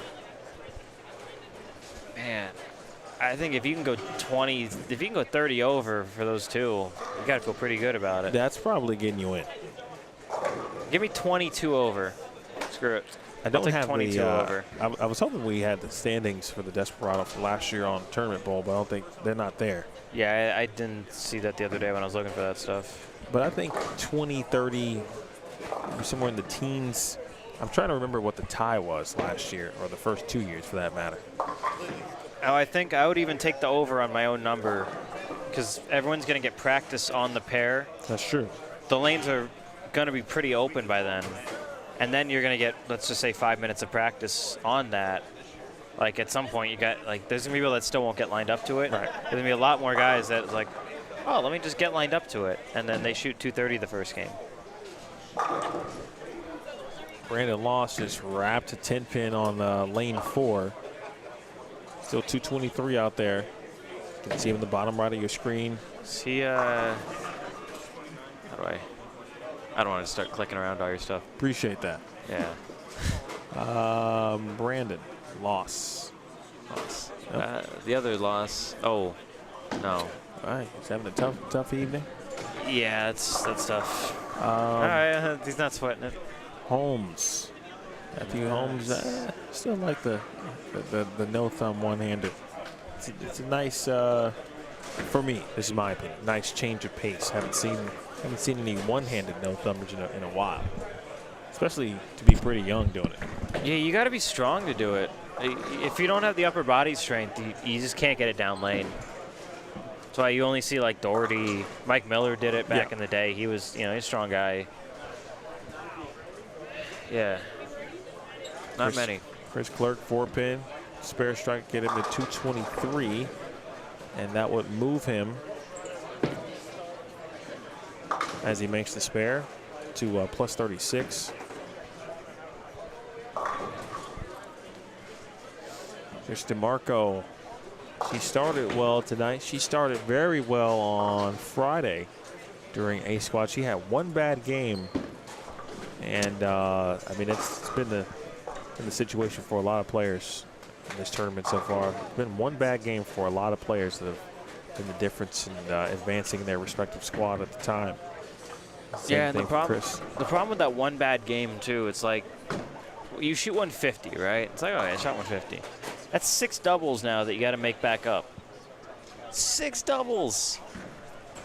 It might take you 5 games to get back off that. And it's only 5 frames that cost you there. So it's a lot easier to go down than it is to go up, obviously. But especially with this kind of scoring pace, it's just such a dagger. Like, if you don't have a way to shoot 230 pretty quickly off that, you're going to get buried. Nice 220. Different look on the field. Not too sure about that ball motion, but 220 nonetheless. Yeah, a little clean. A little too clean, I think. So it's going to be plus 33 for Chris Clerk now with 2 games to go. He's going to move over to 3 and 4. Only 1 game below 200. No red flags there. It's smooth sailing pretty much. That was about as solid a game as you can throw at this point in the tournament. Yeah, that was very good. A couple of shots to be thrown on 1 and 2. Young Alex to finish out his 10th frame. We just talked about Brandon Loss. He can still shoot 223. I feel like Alex and I are related sometimes. Is the last name. I can see that, yes. Very, very interesting names. Push. That's not good. Do you know anything or a little bit about Alex? Yeah, I mean, I don't know his life story, but sure. I know enough about him. From the bowling perspective. Yeah, he's SoCal bowler. Okay. Kind of young. I don't know how old he is, but he looks to be very early 20s. I think that's about right, because I think he's still bowling junior. He might be still bowling junior tournaments. Okay. I don't know. He might have just aged out even. But he grinds a bunch of SoCal tournaments. Good player, good kid. Nothing bad to say about him. He looks like he's got a bright future.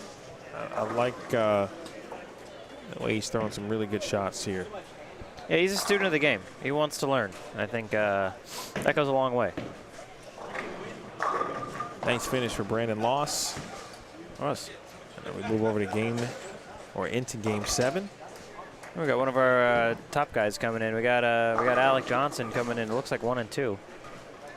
All right, we'll check out or can see Alec. He's going to finish on 5 and 6, which is good. I swear he was like on the high end, like the high part of the high end for like 3 games. I look over every game he's bowling on 21.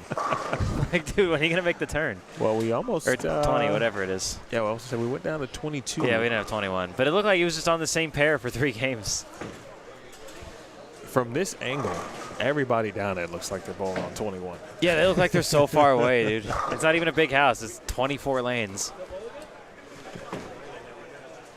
Emil Williams Jr. with Matt Zweig. Yes, sir. Yes, sir. Running down games here. D squad. 2 games left to determine which 7 players are going to advance here. Been at this thing since this morning. Of course, the tournament began yesterday. with a squad. That was one squad on Friday. It was at noon local time. 8 games. The cut score there was -10. This morning at 7 a.m. Squad was just phenomenal overall. Jim Pratt, still with the highest game or highest 8-game total so far of anybody, plus 225. Yeah, he bowled amazing. Yeah, the cut number was plus 90, which was David Leverage from that squad. And then this afternoon, 12:30 p.m. local, 3:30 p.m. Eastern. Cut score ended up being plus 24. There was a tie for 6 between Aaron Yamamoto and Sean Wyatkowski. Again, so plus 24 was the number. So -10, plus 90, plus 24. And with 2 games to go here, That's crazy. the cut score after 5 was plus 16. Yeah, it won't touch more than 30. Just don't think there's enough guys that are capable of throwing 5-baggers right now that can push that up there. Not saying they're incapable of ever throwing 5-baggers. The ball reactions don't say that. Yes, solely about ball reaction. Yeah, exactly. Right I'm now. not questioning their abilities. They're all great bowlers.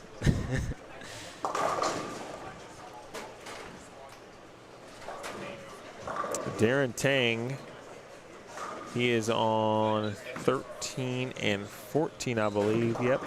He's kind of been cruising on that side, hasn't he? Well, he's now in the reactive. I don't know when he got there, but he's in the reactive. He has moved in. Yeah, that makes sense. Those pairs down there are pretty good with resin. Kevin Robertson has watched at some points every squad live on Bullstream TV, and I thank him for his viewership. He's been out here grinding, and he's been around the number for the majority of the tournament. That him? Yes. Himothy. Correct. Yeah, we still got to figure out what the situation is behind the jersey. Like, he can't wear that, or like just what it we means? were just curious what it Oh means yeah, for that's I don't know. Maybe he's him. him. He probably is him. He is him.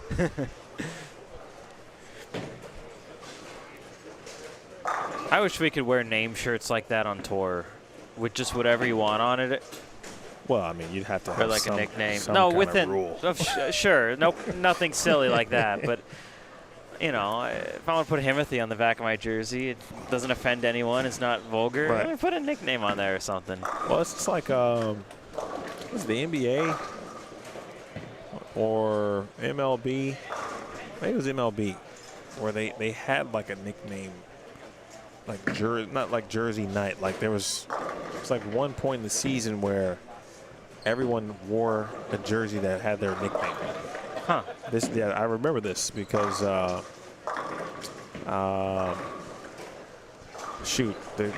not a Cubs fan, but of course I live in the city. And Javier Baez at the time, I forget his nickname, but it's one of the cooler nicknames. Oh, shoot. Now I got to look it up. Yeah. But I it know was he got on his some- jersey, and so I know that was a thing. So maybe you can talk to your players committee and maybe get that one pushed on up the You know, I up the try. ranks. You know what? I'm not going to go. Yeah, save yourself. Yep. It's a free country till it isn't. But that's a good idea. Yeah, it is a good Nickname idea. jerseys. I'll escalate that up the good- corporate it's a good ladder idea. there. See how it. What is See how that goes. Javier's nickname? Oh yeah, that's what I was looking up. I That's- saw a message, it distracted me. ADHD self. Javi Baez nickname.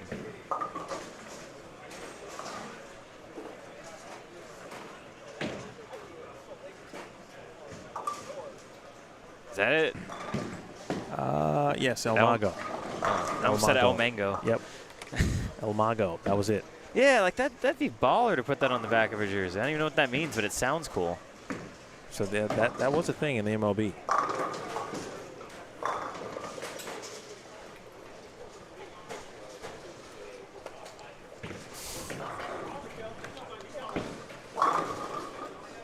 All right, get him out, baby. Appreciate you, baby. Good to see you. Thank you. All right, man. All good tomorrow, baby. Thank you, brother.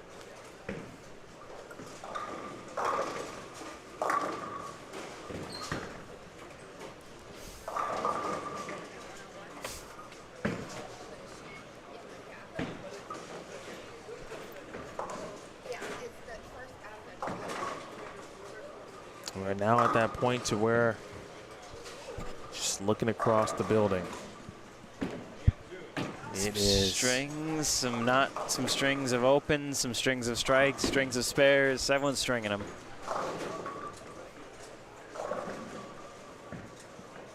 It's kind of bleak. Yeah,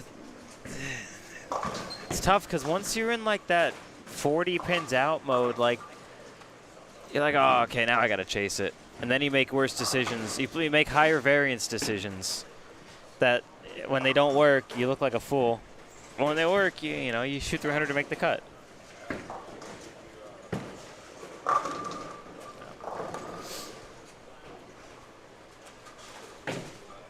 I think this Holmes guy is the top 3, top 2 jersey for sure. Well, I was talking to I forgot who it was this morning, describing those John Verbal, talking about the old that kind of Dixie cup, coffee cup. Yeah, that's what that is. Exactly.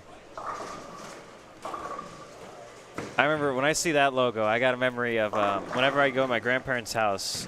My grandpa, he had this medicine, so I had like these little cups. Just for like it was like less than even a shot. Yep. And those had the design on it. I always like put water in those and drink it.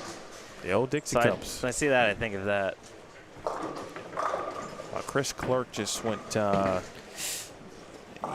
quite Double the 6. Yeah, not quite the bucket and the biscuit, but the bucket and the biscuit. Yeah, that would be the that. bucket with the 7-pin. I got that from Aaron Smith. Shout out to Aaron.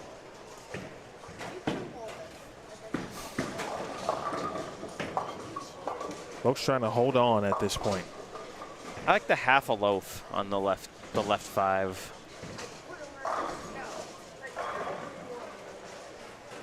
I got that and the 10-pin half a loaf for the man in motion. Good shot from Kevin Robertson. Oh, that's a good shot.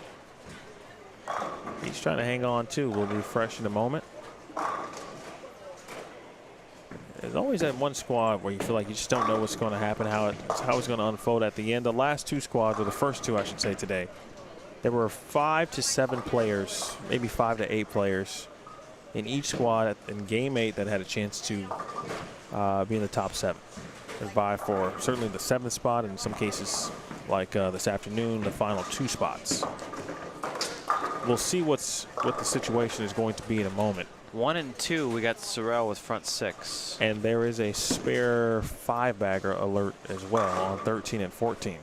So the top left guy is Darren. I know that. I don't know who the other guy is, though.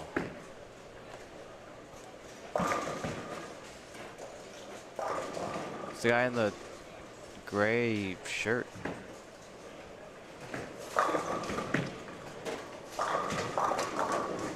Six-pin.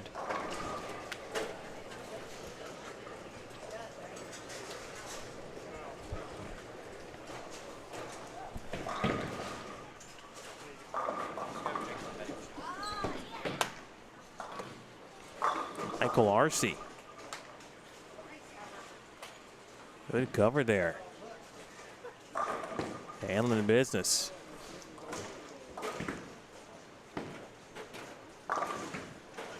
Cardenas 1 and 2. He didn't quite stick the landing, but he's got the front 7.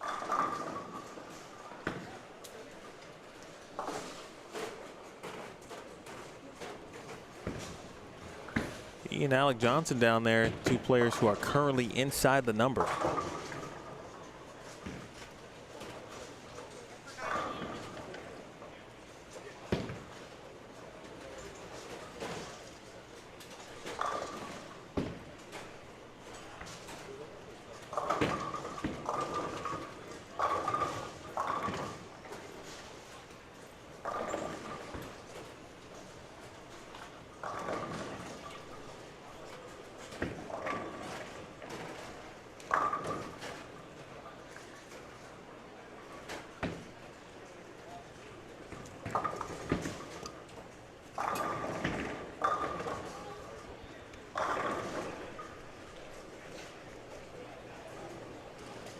Second.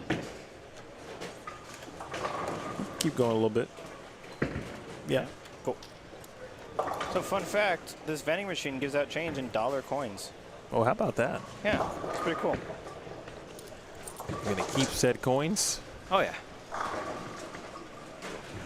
We'll have to talk to Mike Dermeyer about this. Yeah, that's cool. You never see dollar coins.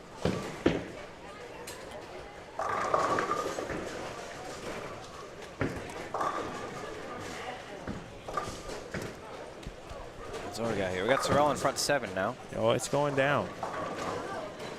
I mean, this also would be the squad where we've had the most. Hold on one second. Did that just happen? That didn't just happen, did it? It did just happen.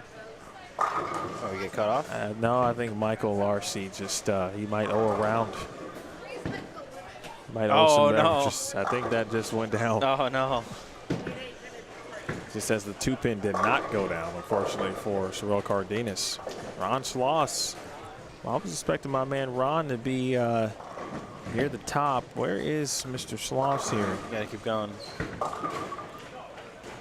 Ron at, you just don't see Ron in that light. He's in the triple digits. Just never really bounced back after that game, too, it looked like. So after 6 games, Darren Tang at plus 170. Brett Wolf at plus 112. Michael Marmolejo now plus 92. Brett Wolf has worked himself into a position to get a 2-round bye. Matt Rife is 4th. Nice rebound, 228. He's plus 61. Alec Johnson 5th at plus 59. Chris Clerk 6th at plus 33. Ardani Rodas is still 7th, but at plus 29. But Sorrell was 3 pins back, and it's looking like Sorrell, of course. Yeah, he might get 70 out of this game. I mean, that's a lot.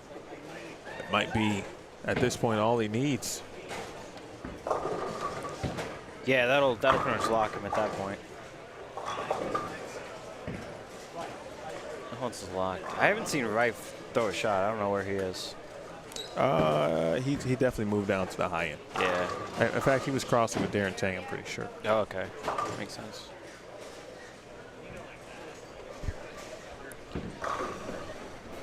So really, if we're realistic about it, I'd say anywhere from Josh up. Still has a real shot. And once you get past that kind of minus 40 number, it's, you know, we're talking 480 for 2. You never know. But it's funny, just as we talk about strengths, right? And now Cardenas leaves at 210. Uh-oh. On the left side of your screen. You don't want to let this opportunity pass you by. Theoretically, that's Ardani Rodas who just struck. And Ardani still got 240 left here in game 7. Yeah. And he is currently in 7th, so. Can you spare that? Yeah. Nice spare. Yeah, when you got those nice pairs, because you get maybe 1 or 2 nice pairs of block where it's like, okay, I can attack. Maybe more, obviously, but you at least get a couple. When you open on those, it feels like a double open. It's so tragic.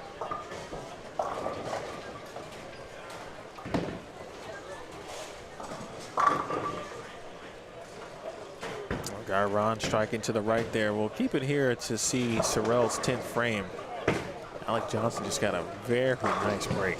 Yeah, he's kind of hanging on. I mean, 200 here. That keeps him in there, but you know, there's a lot of guys that want to get in. What's Clerk shooting? Oh, he's right in front of us. Let's say he Dude, just I'm moved over missing. to. It's got to be the camo. He's invisible. He's on the right of your haven't seen screen. him. Right of your screen right now. Yeah, shooting 2-0. That's cool. Chris Clerk against 6 at plus 33. Yeah,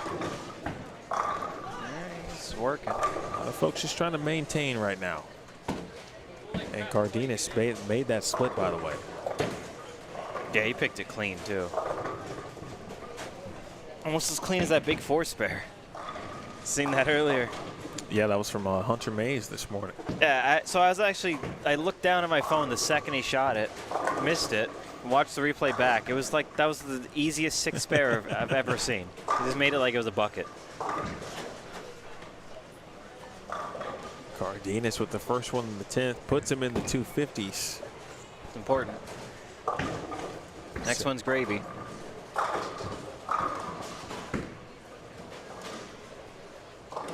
And to our right, who did we say? You said that was Darren Tang? Yeah, Tang's the one with 250 max. Down on 13 and 14, okay? Yeah. It looks like he's throwing an attention star in there. So he's out of even the big balls. You know, he's in his cleaner stuff. Looks like Sorrell gets the double. Nice 260. For, I can't do math right now, it's a little late, but 90 over? Sound right? Yeah, I mean, again, someone who just bowled the afternoon, so a chance to immediately apply what he learned. Feels good when it works. And you did the same thing. Now you had a few hours to kill. I didn't know I was gonna see you at 7 a.m., but there you were. I thought about it, and if I had seen the squads beforehand, I probably would have bowled the second squad. That first squad was so stacked.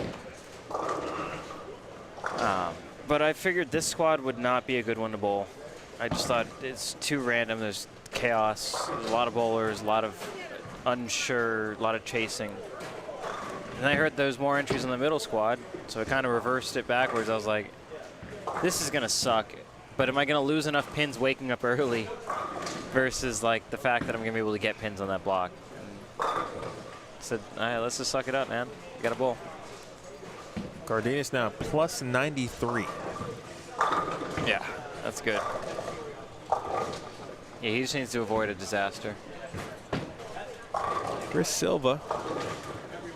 You never know if he can finish a game now. Meanwhile, Chris Clerk with a 210 of his own. It's not good. In frame 7. Got a string brewing on 5 and 6. I believe it's still Ron Schloss.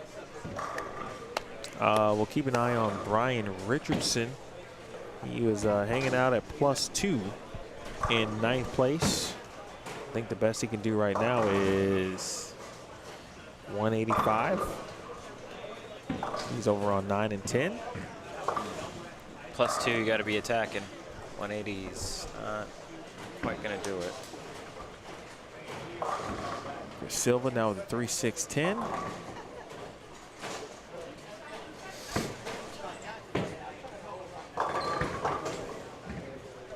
All right, open frame. 219 is still the max now for Chris Clerk. But again, Cardenas now in the books at +93 with 1 game to go.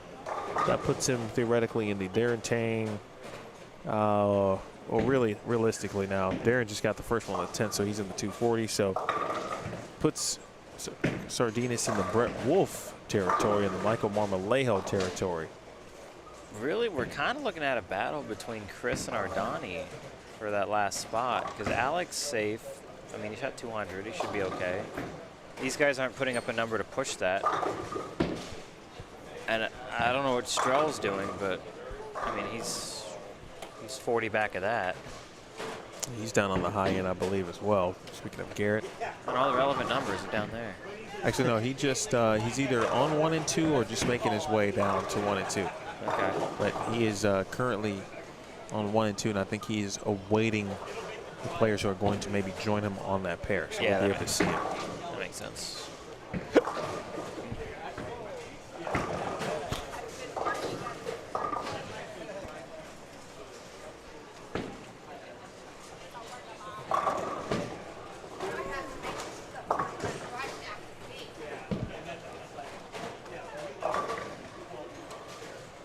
Thank you, Kurt. It is Reef.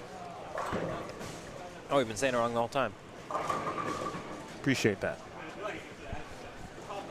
Like Hardesty said, is 1 and 2 still impossible? It's had its moments. But to be honest with you, no, because Robbie Patterson had the front 9 over there. And we just saw Sorrell shoot 260. So I think it's been... Oh my God, another upper decker 7. It's been all right. That's like the hit of the tournament, isn't it? That upper decker and they have high not flush carried. 7. I think I saw Verbal leave that like 4 times in that first block. It's like, how?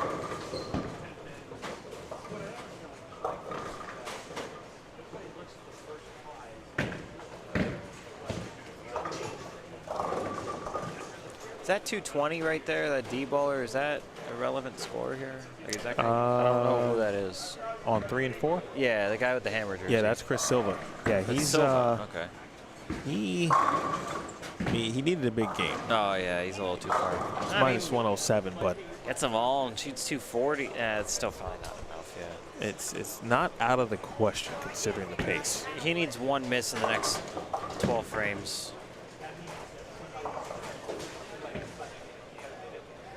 Hernandez now Brian Hernandez over there is minus 42. So he's kind of running into the same problem Green had, where he likes the angles real straight. He can kind of spin it, do hand stuff, and it works. But once the lanes say, look, you can't do this anymore, you have to like move in, he's historically ran into some trouble with that just because of his rep rate.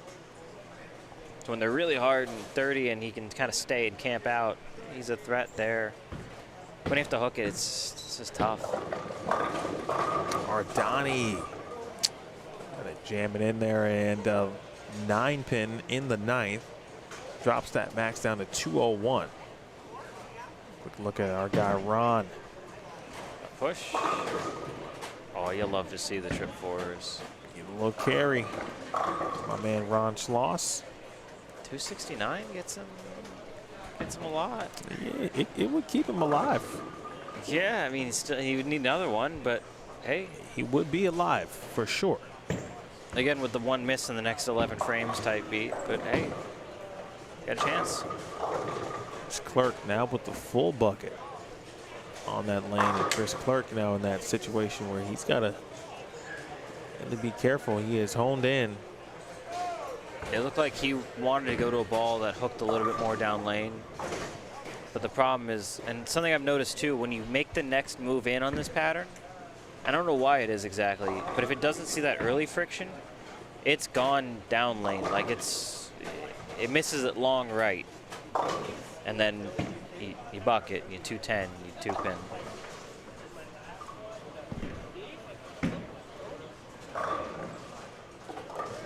Urethane did shoot 258, I believe. Here he comes. So D-Tank. DT all but going to be your squad leader. 228 for 7, man. Ball in league. Yeah, right now that would be that has eclipsed, of course, with a game to go. Jim Pratt, see if he can maintain that. I thought Jim's block was unbeatable. Yeah, it certainly did look like it. I mean, that felt like he maxed out every pin on that block. Silva. That was important. Tim Icorn, he might be in a, I feel like I've seen Tim in a Desperado situation, but I don't know which tournament it was. So I feel like I've seen him in multiple places. Could be here, it could be the Bradley, could be New Mexico He's Open. been the number like a couple times in some tournaments for sure. I don't remember which one, but I think you're definitely right with that. Rodas gets to, or got the first one in the 10th, excuse me. Bottom right of your screen now. Next hit's really important. Chris Silva can still get to 230 plus.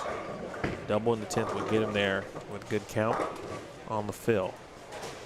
And again, potentially still keep him within the big game distance, I would say, where a big game might get him there.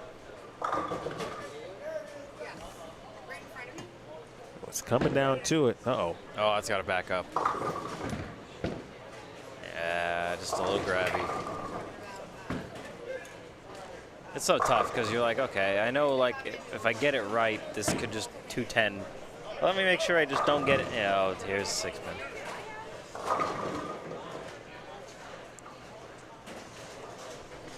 Ron was bowling so good this game. He did not need his plastic ball. He just went down to He's getting his spare ball 9 and 10 to get it. Oh my God. It's kind of baller.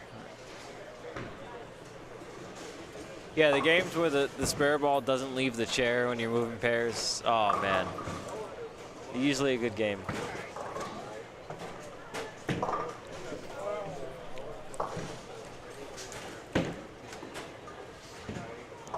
I did have a game earlier today where the three of us were all using whatever ball. I think I was using pitch black, and Cortez on the pair. He was throwing his urethane, and some other guy was throwing.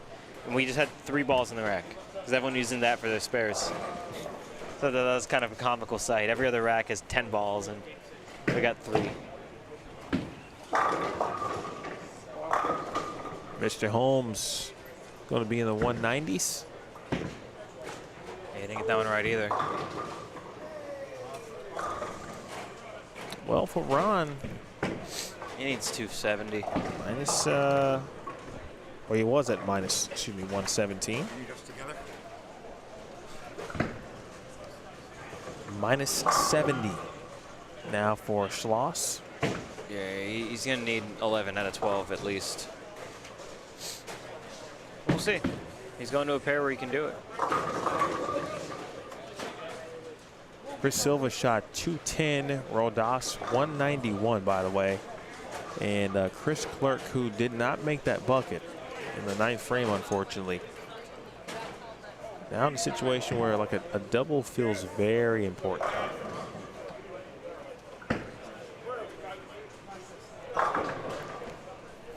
Good shot there for Chris. Yeah, it's just Chris DeMarco, that is. That was Chris Clerk on the right of your screen. Chris's. He'll take that, though. Whoa, things have started to kind of back up here. Yeah, lanes are just getting real choppy. This Desperado is not going to be high scoring at all.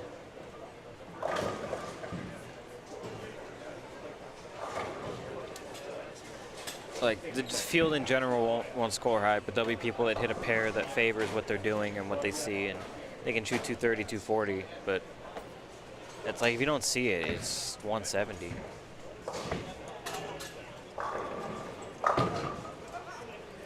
It's good. Big double. Good save after the open. Andy Nord, by the way, called that upper deck 7 the Sun City 7 pin. Oh, God. Yeah, I do remember seeing John Verbal leave a couple of those. And then he like had a couple that fell late, like on contact they had the 7, and then they just, you know. One good game here. Folks, I'm just going to go ahead and drop the Desperado link so you can just have it open or have the tab open. There's going to be a few minutes in between the end of game 8 here and the beginning of the Desperado, but it's not going to be a long time. Yeah, with 15 minutes at the most. Oh my God, he just went right through that. Wow. You don't see that one every day. Whoa. I was just off camera from Michael Arce. He took off the, what was that? 3 out of the 1-3-6-10.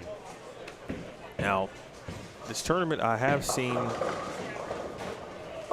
the 6 taken off the 3-6-10 and the 4 taken off the 2-4-7. Wow. I've seen it happen in competition. Like this weekend already? This weekend. Wow. I haven't seen any 2 counts. Been a couple 3 spares, but yes, no 2 counts in that. Taking the 2 off the right situation. On Schloss starts with a spare, still life, but again in the situation where he's going to need them all. Kevin Robertson is a hard maybe with a big game. We mentioned Donnie Rodas. Alec Johnson, can follow him. He'll be at plus 59. Right in front of us. He'll be on 5 and 6. All right, so I got a good question for you and the viewers. Thinking about the 2 count there. I'm a prop guy, right? What do you think is more likely tomorrow? A 2 count or a 300? 2 count. Okay. We've had 2 opportunities at perfection today. in the same squad. The highest scoring squad did not shoot 300. True. I think there was, I feel like someone had front 8. Was there a front 9 maybe? On our squad? Yeah, front 8, something like that maybe. This I'm sure at some point it had to have been. It's not really how you want to start it. You need 200 to make the cut. Yeah, there's no guarantees right now. So tournament IQ here, right? That we talked about this exact scenario with the 710. Okay. This is an automatic lineup shot. You don't have to hit a pin here. Just automatic lineup shot. Because was that you? Was that the lane? Who knows? But you got a free chance to read it. You know, getting the count's fine too, but you think of better ways to optimize that.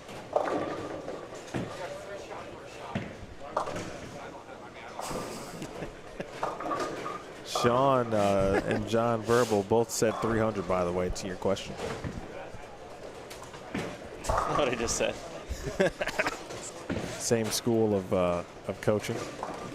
Something like that.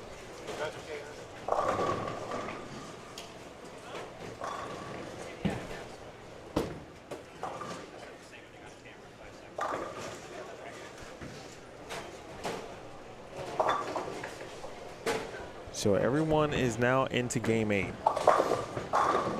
a moment, we'll be able to figure out, again, exactly who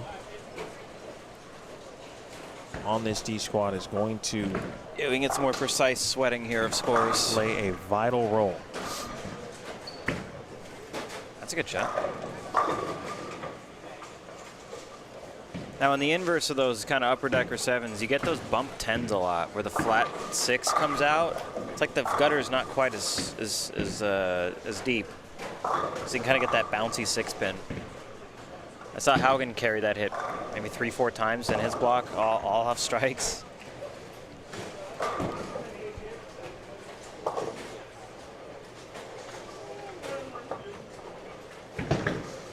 We'll see if Brian Richardson is still theoretically have at least a mathematical chance. I mean, maybe not after that. I think he needs them all. What did he shoot? 170, 160? 170 maybe?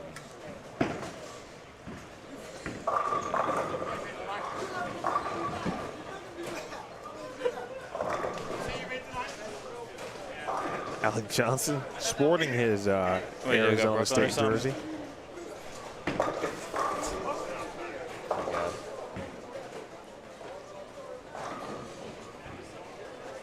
Ardani Rodas is going to finish up on 7 and 8, so we'll see Ardani. Yeah, we got all those relevant numbers that were down there paying us a visit down here. It's always good when that happens. First couple squads today that players that the last couple really, who we needed to keep an eye on ended up being on the high end. In fact, Cortez, tough. like I needed Cortez's score, and it took a little bit, but the chat let me know. Oh, yeah. Yeah, nice little 260 burger. 268. Yeah. Yeah, he was doing some cool stuff that game. Some pretty sick foul line adjustments. Yeah, that's 2 pin.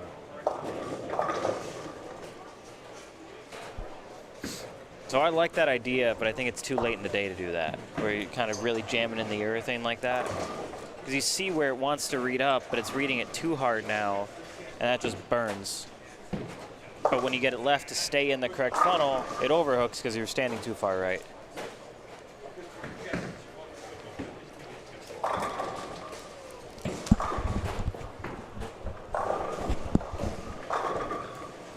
Yeah. Talk later.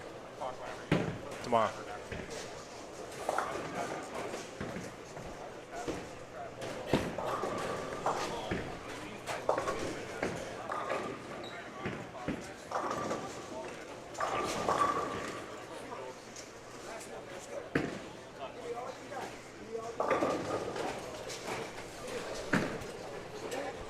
That's got to push. That's huge.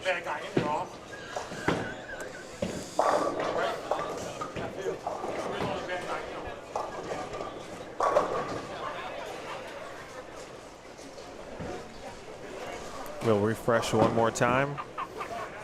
All right, game 7 is up. All right, so plus 198 at the moment for Darren Tang. Michael Marmolejo is second at plus 138. Close for that second bye. So Marmolejo, Brett Wolf, plus 136. 2 pins separating a 2-round bye. Sorel Cardenas, 4th, plus 93. Alec Johnson, 5th at plus 59. In the Oda, just like what happened this afternoon, there is a tie for 6th place. This time at plus 20 with Chris Clerk and Ardani Rodas with Robbie Patterson, who had the front 9 this morning. Or I should say game 2, it felt like this morning. Yeah, no kidding. At this point. They blend a little, don't they? It was game 2 of the squad. He's at plus 8 and 9th. And now Matt Reeve, unfortunately, shoots 142 in game 7. So he's now 17 pins back. Kyle King is still there. At minus 27, he is 10. And if I'm a Desperado player, I'm rooting Kyle King on pretty hard here. And then beyond that, Brian Chamber, 35, Strel, 37. That's tough. That's going to be a lot to come back from. They need 250. So rooting for Kyle in the sense that you don't want to see Kyle King in the Desperado? Yeah, I would not want to be bowling Kyle King in the Desperado. This last few games, 215, 191, 203. Juan trying to make the super washout there. Yeah, not quite. So where is Kyle? Kyle's way down there. He's been slowly creeping right. So he's on the extreme high end. Matt Reef is on 9 and 10. We got Reef there. We got Alec here, Robbie here, Ron down there. We got a ton of guys in front of us.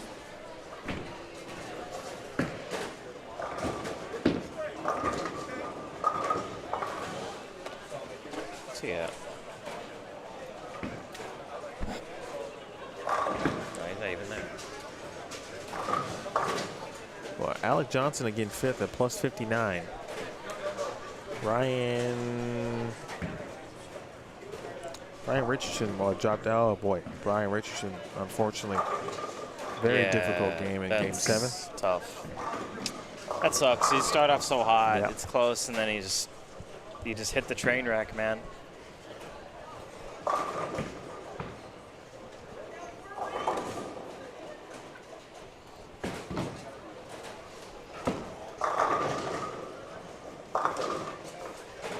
So easy to do that too, to shoot low number on this.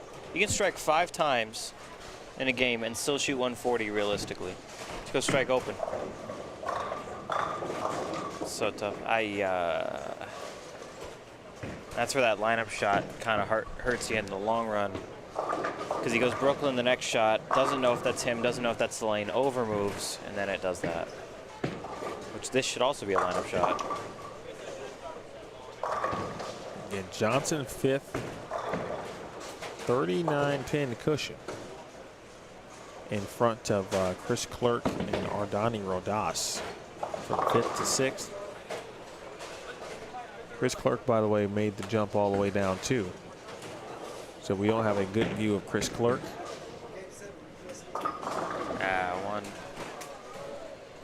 One and 2. 180 here. Got one thing down there. Is that Robbie with the 4-bagger? Yeah, Robbie is on 3 and 4. Yes. Uh-oh. That's nice. Yeah, that's right. Well, there's always at least one player that's going to make it interesting. I really like know what Kyle's shooting. We could probably tell by his reaction. It's probably safe to say. I think he's on the same pair too with Chris Clerk. Ooh, that's spicy. You need those little handhelds. You can run up there, get that kind of close shot. Boy, Tim Eichhorn just left the spinning 5-7. Saw Andrew Kane leave something similar to that. Actually, I think it was on lane 4 too. 5-10. Or 10, excuse me. Yes, thank you. Spinning 5-10. Oof.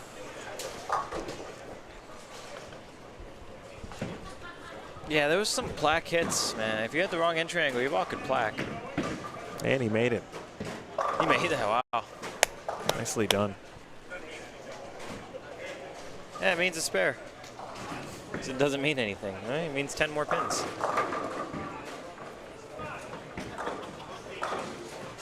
Uretane's just kind of been in his own zone. He's doing his thing. Had the one big game and has nothing below 210 after game 2. It's easy. He actually has exactly doubled his pin count off the 99 for the other 6 games.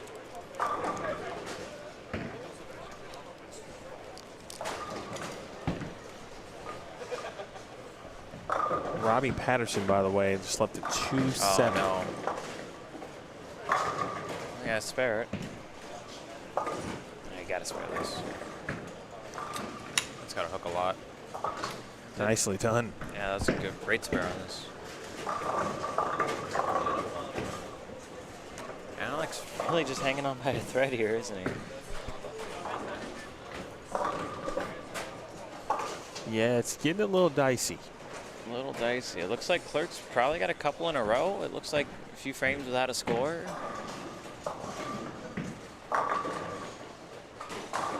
Calling it safe at the plate. You know, he's got to be alive.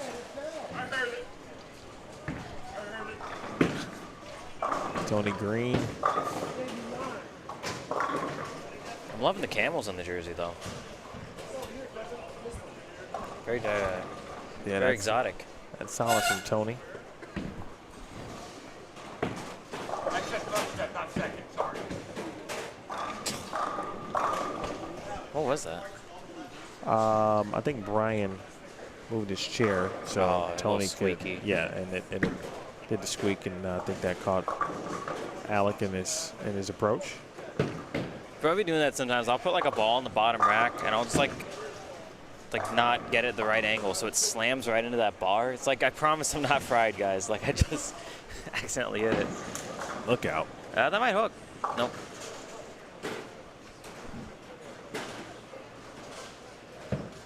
All right.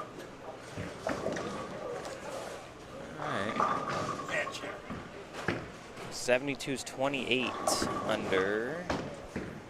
Gets him to 31 is still probably safe. Well, now you're. I mean, Alec Johnson is in a situation now. It feels like you're really asking for a lot. Yeah, you need some help.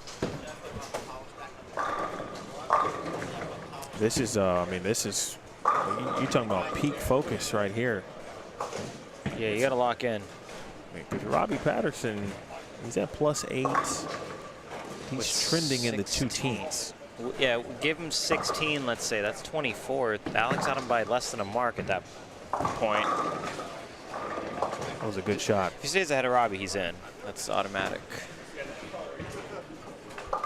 And Arnani Rodas, meanwhile, he's in the exact same situation that Alec Johnson is in. Of course, 90 in the sixth. Alex got 39 pins of cushion in front of him. Yeah, you wonder if anyone else can get in. Do we have Reef? Yeah, he's on 9 and 10. 10. And he's not doing anything. Same, I mean, Oh literally. my God, he missed that. Reef is at 92 in the 6th. Whew. You got Photo finish. Alec Johnson, unfortunately, putting himself in a situation where he's going to allow other players to come back and move in front of him. One of them, again, being Robbie Patterson. Yeah, he's paved the way for Robbie here. Now he just needs a couple marks to walk through the door.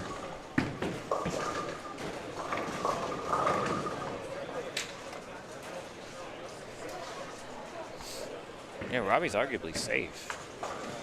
Ardani's shooting 170. And Reef isn't doing anything. Yeah, so it's really, We're looking at a negative cut, maybe. really looking at Depending on what Clerk does. maybe in a frame or two. Would you mind going down and checking out Kyle Yeah, I was King's actually score? just thinking of heading over there. Let's see this frame, and then I'll walk over there. Just Kyle? You want anyone else? Well, we'll need Kyle and Chris Clerk. Yeah, okay. Gotcha. And I'll grab whatever. Well, Garrett was on 1 and 2, and well, we thought Garrett was on 1 and 2. Yeah, he finished on 1 and 2, and it did not go well for anybody on 1 and 2 down there. Yeah, no 170 pluses. That's not going to do it. Okay, we're going to take a look at Kyle, Chris Clerk, and that's it, really. Yeah, and now if you see, I think Sorrell ended up making that flip just to yeah, make sure. I'll see for Brett and Sorrell, or Brett and Marmolejo. All right, appreciate it. Yep. All right, so we've got Zweig on the run to take a look at some scores as we watch Alec Johnson here. Literally trying to stay alive.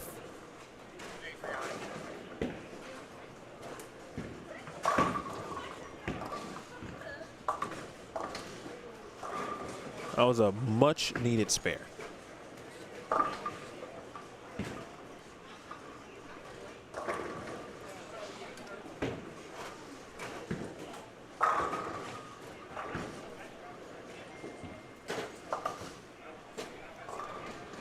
Robbie Patterson, 10th frame coming up.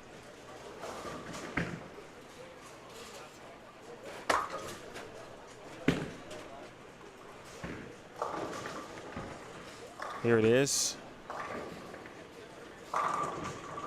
Big shot there for Robbie Patterson. So he's got 225 left. If he strikes out, that moves him to plus 33. Here's Alec Johnson, left of your screen. His max is now 181.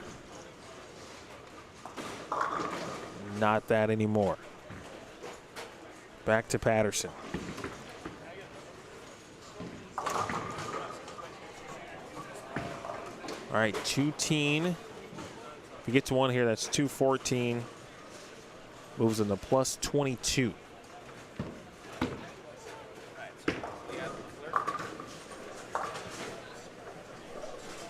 So Clerk was shooting 2-0 and threw 7 with a strike up, 205. Kyle's out. Okay. Looked like Brett was either shooting 220 or 2-teen. I don't know if he was the first or second bowler, but both scores were good. Max 230. Sorrell, I did not see which one Sorrell was when he was over there.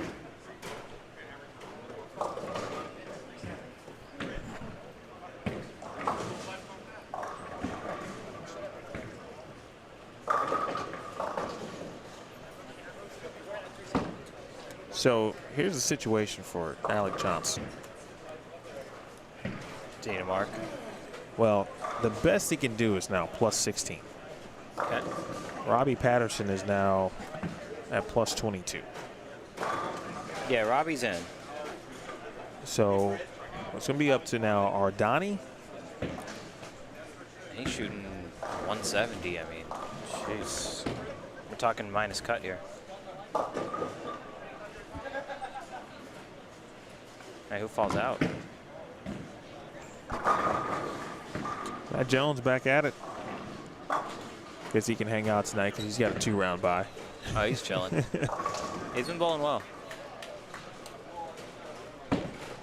So it's going to be up to Rodas, and he just got 3 off the right. Oh my God, this is turning catastrophic for a lot of people. The squeeze factor is in full effect. And I mean, this you talking about somebody literally sneaking up on people. Like this was prime for someone in like a Jason Anderson at minus 40. The way this is shaped up, Yeah, I mean, still would have took a lot. Sure. But the one big game situation here, get somebody into the top 7. I mean, if I'm Jay, I felt pretty dead, last game.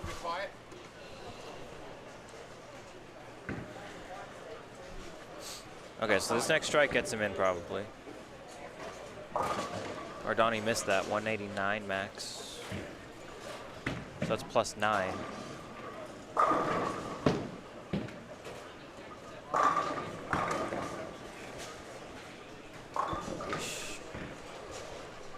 big shot here. Yeah, he gets in on this hit. Alec. Oh. I got to get one. Get one. Get one. Got to get one. I got one. Yeah. Look a little. Okay. Yeah. All right, so he shoots 146. It's minus 54. That gets him to 5. Ardani can. It's this guy, C over here. He needs to get them all.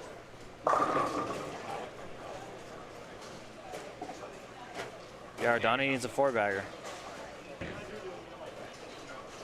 Well, this is That got crazy real quick, didn't it?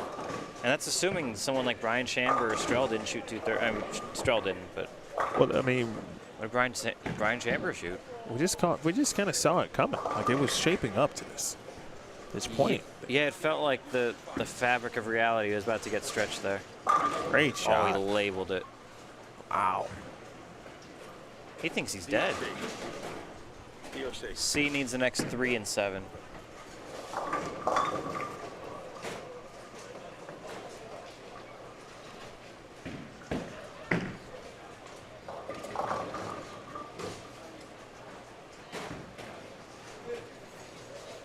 Right, because Darren, Michael, Brett, Sorrell, Clerk, Robbie.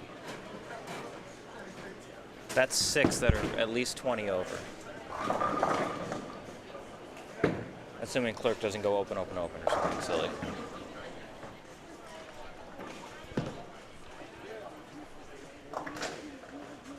Okay, let's try that again. Darren, Michael, Brett, Sorrell. They're all locked. Clerk, assuming there's no nonsense going on in the finishing frames, which doesn't seem like there was.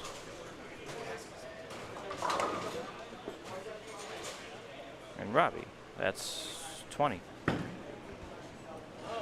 Robbie got to what, 20? He's in at plus 22. 22. That's 5 people. And Clerk? It would be 6 with Chris Clerk. Okay, I haven't, unless he went 3 opens. Well, he's still up.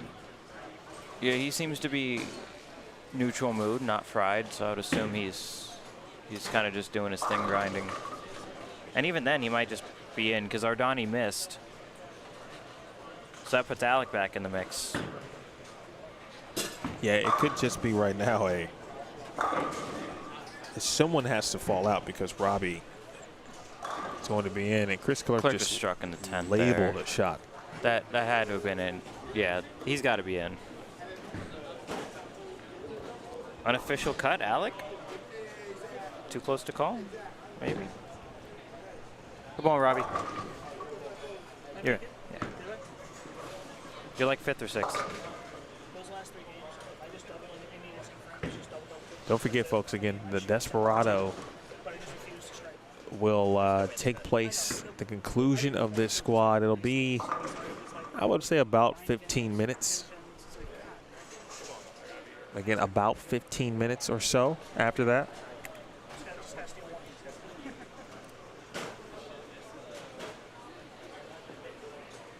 Yeah, because Robbie got around Ardani, he got around Alec. He's safe. Oh my goodness. Chris Clerk just went Brooklyn. Yeah, baby. See a 6-pin there. Oh, he didn't strike, though. He did not strike. I mean, that's like at least 20 in the 10th. He had 205. Means at dead worst, he shot 180. I'm going to ask you to kind of grab his score if you don't mind. Yeah, I got you. His score is now the most important score in the building. Because Rodas can only shoot 169.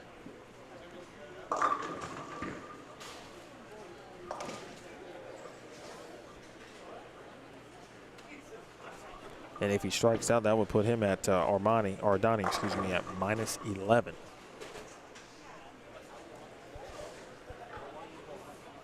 So, of course, Alec Johnson right now would be in, but we'll find out.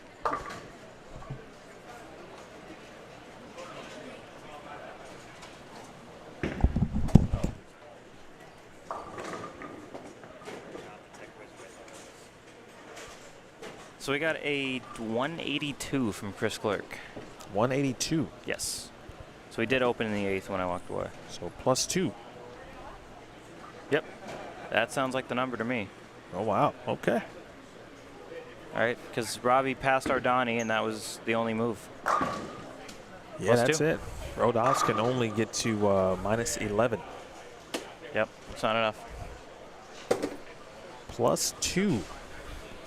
Unofficial, but probably it, unless Chambers shot 238, which I don't think he did. It's the only score unaccounted for, I suppose.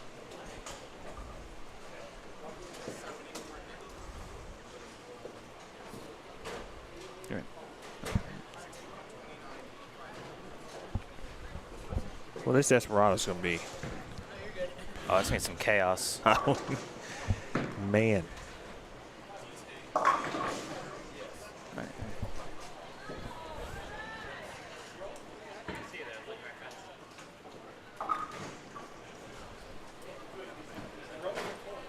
Once Theo calls out the scores. Number is 2.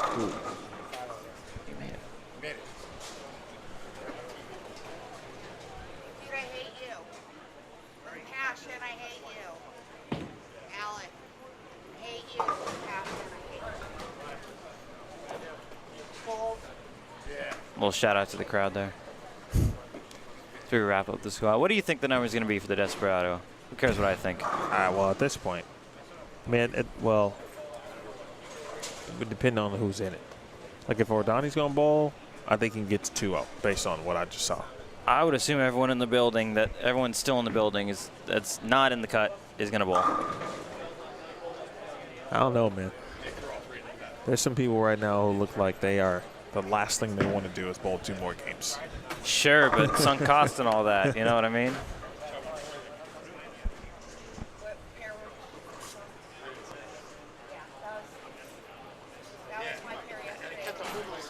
A very intriguing end to. Yeah, that was interesting, to say the least. Everybody kind of tossed. There was a couple clutches, and here we are. And it looks like that top 4 is gonna be very separated.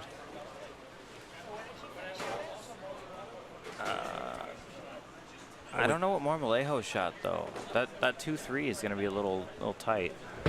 Yeah, either Marmolejo or Wolf is going to get a 2-round bye. Yeah, Darren's locked. I mean, he shot, what, 230 or something like that, 210. I don't know, he shot a decent game. I don't think, what did Pratt get to? I know it doesn't matter in the grand scheme of things. 225. Oof.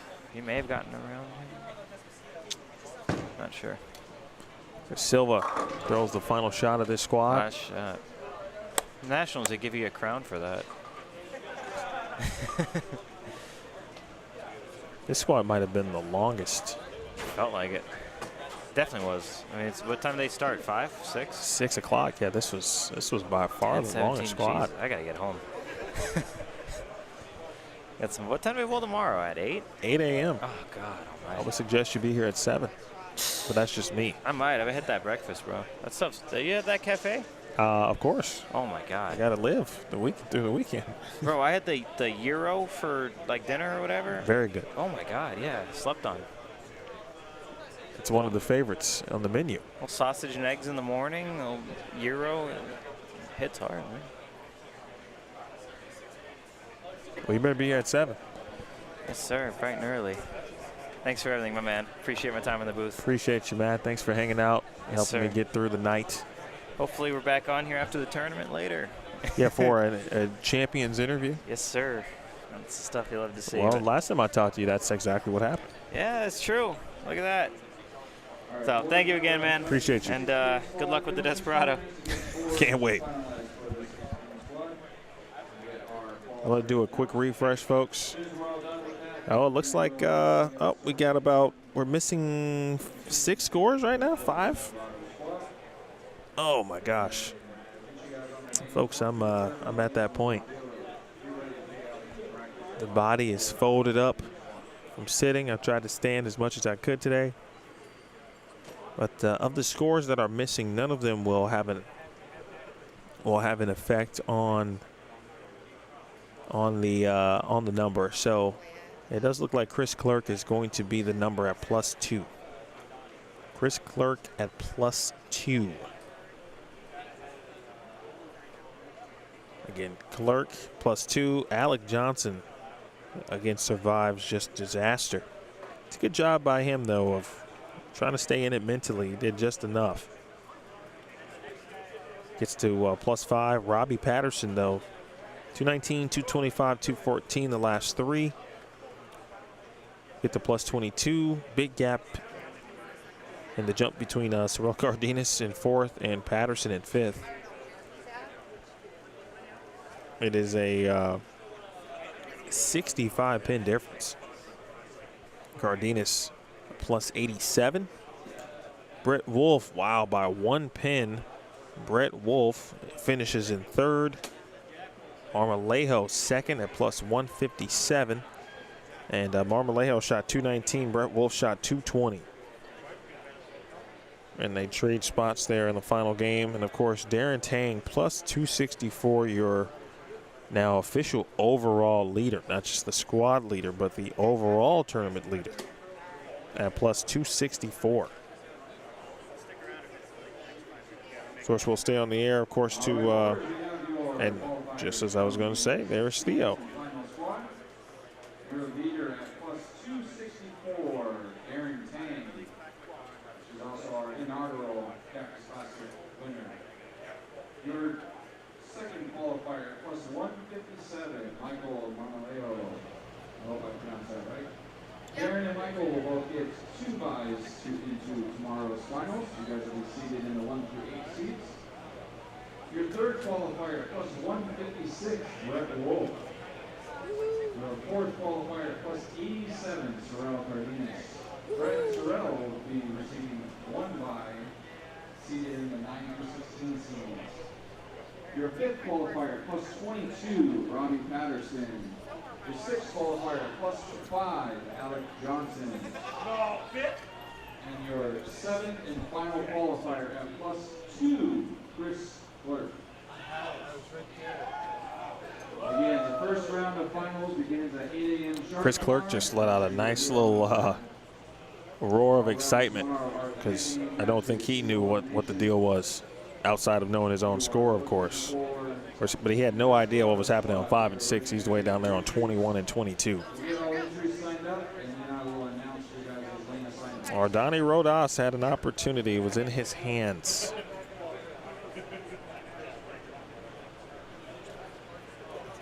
It was in his hands. Rodas ended up 8th. That's actually, let me get the new updated version on the screen, the one that has Ardani Rodas listed.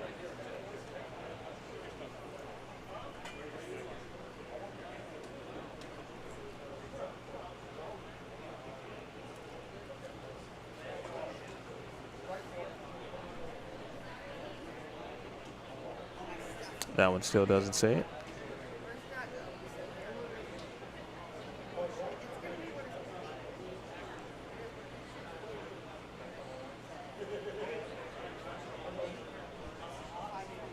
There we go. Again, Rodas highlighted there at -11. -11. Ardani Rodas just misses out. That's how close this thing ended up being. But you see the score discrepancy in this squad. Like, every squad has had its own identity, if you will. Right? We were talking about squads and playing them similar, different, etc., so forth. Obviously, the highest scoring squad has been B squad. C squad at +24. Now, this squad here Darren Tang gets the overall lead at +264, including 299. Then Michael Marmolejo and Brett Wolf both great. Sorrel Cardenas had some really good moments, settles in the +87. And then this dip, right? And Robbie Patterson was outside the number. He jumps in. We watched Alec Johnson almost fall out. And then way down on 21 and 22, Chris Clark does just enough. Every squad is different. And this one was certainly along those lines. All right, so earlier I dropped the Desperado squad in the chat. I'm going to do that again just so you guys have the link to it. So go ahead and open that up in a new tab because that's where we're going to be.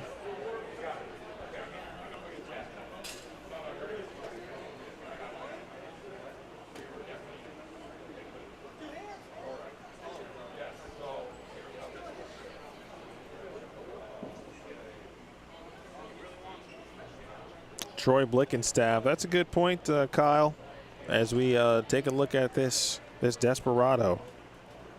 I mean, 209, 191, 190, 231. Aaron Carabell shot 210. Alex Zeig shot 213. If they elect to bowl, of course, but it certainly is interesting. All right, here's the Desperado link. Go ahead and open that up. I'm going to shut it down here and then get things going in the Desperado link here in just a few seconds. So please join me over there. I think Theo's going to hang out at least for a game. And then as he is getting lane assignments and last minute folks who want to bowl the Desperado. So we should be cooking here in just a few minutes.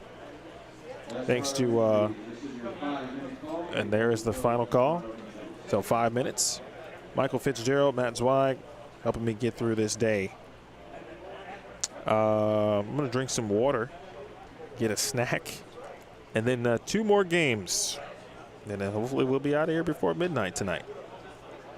Thank you to all of our sponsors here, the CBE Cactus Classic, EFX, Bro Dogs, Chuck's Painting, Brunswick, True Amateur Tournaments, Desert Southwest, Ramsey Auto Center, and of course, Team Agent Ong. My name is Emil Williams Jr. We'll see you on the Desperado link. It'll be fun, I promise. Join me there on Bullstream TV.